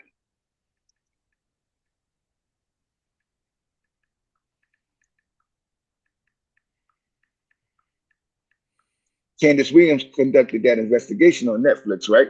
So I hope everybody go watch it because I went and watched it. And it's basic, but it shows that there was a conspiracy behind the death of Goerge Floyd. And it shows that people got hundreds of millions of dollars out of it. So while we claiming that, you know, Candace Owens is this, we better be looking at her work too. because we sitting home broke while they home rich. And that's a part of a living an American dream, nigga. If you ain't making no money, you ain't doing shit. So what are we doing, bro? What are we going to do? Point blank, plain and simple. What are we going to do, bro? What we going to do is we're going to still hold him down. We're going to agree with some of the shit. We're going to disagree with some of the shit. But we're going to make sure we keep his word out there so we know nothing happened to our brother Kanye West. That's what they want to do. They want us to turn our back on him so they can murder him. That's how we coming. You know what I'm saying? Point blank. And we can't choose to be black either, though. Black people don't understand like you said, that. he's gonna be like a snowball, man. He's just gonna keep rolling and rolling, taking all the dirt, the trees, and everything. Till he roll over there, motherfucker. Salute. What we can't do is this. We can't get emotionally ignorant to what Kanye West is doing. When he wore the White Lives Matter t-shirt, it was one, a marketing scheme, and it was two, a social statement that white people can be exploited by their emotional ignorance, just like black people was from the Black Lives Matter movement. And we have to start addressing the accountability of that instead of, like I told the brothers previously on another show, we have an elephant in the room and nobody don't want to talk about that big ass elephant over there in the room. But then when one person step up and pulls out a whip and start whipping the elephant, the Negroes that's been in the room the whole damn time, they want to complain about the whip that he used and how he beat me, instead of complaining about the fact that the elephant been in the room causing the problem the whole damn time. So we got to stop acting as if when somebody tell you about yourself, man, you're going to look at yourself and correct yourself. Then a person can't say shit about you when you're already corrected yourself. It's called self-discipline, self-respect, and self-accountability. And we don't practice that as a people. And that's the problem with black people. Be unapologetically black. You ain't got to worry about Kanye. We'll already be benefiting from what Kanye is doing.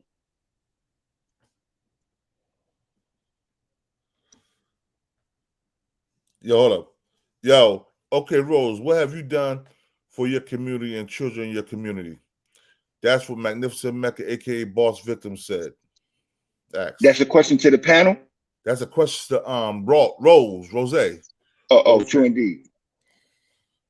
Rose, what have you done for your community and the children in your community?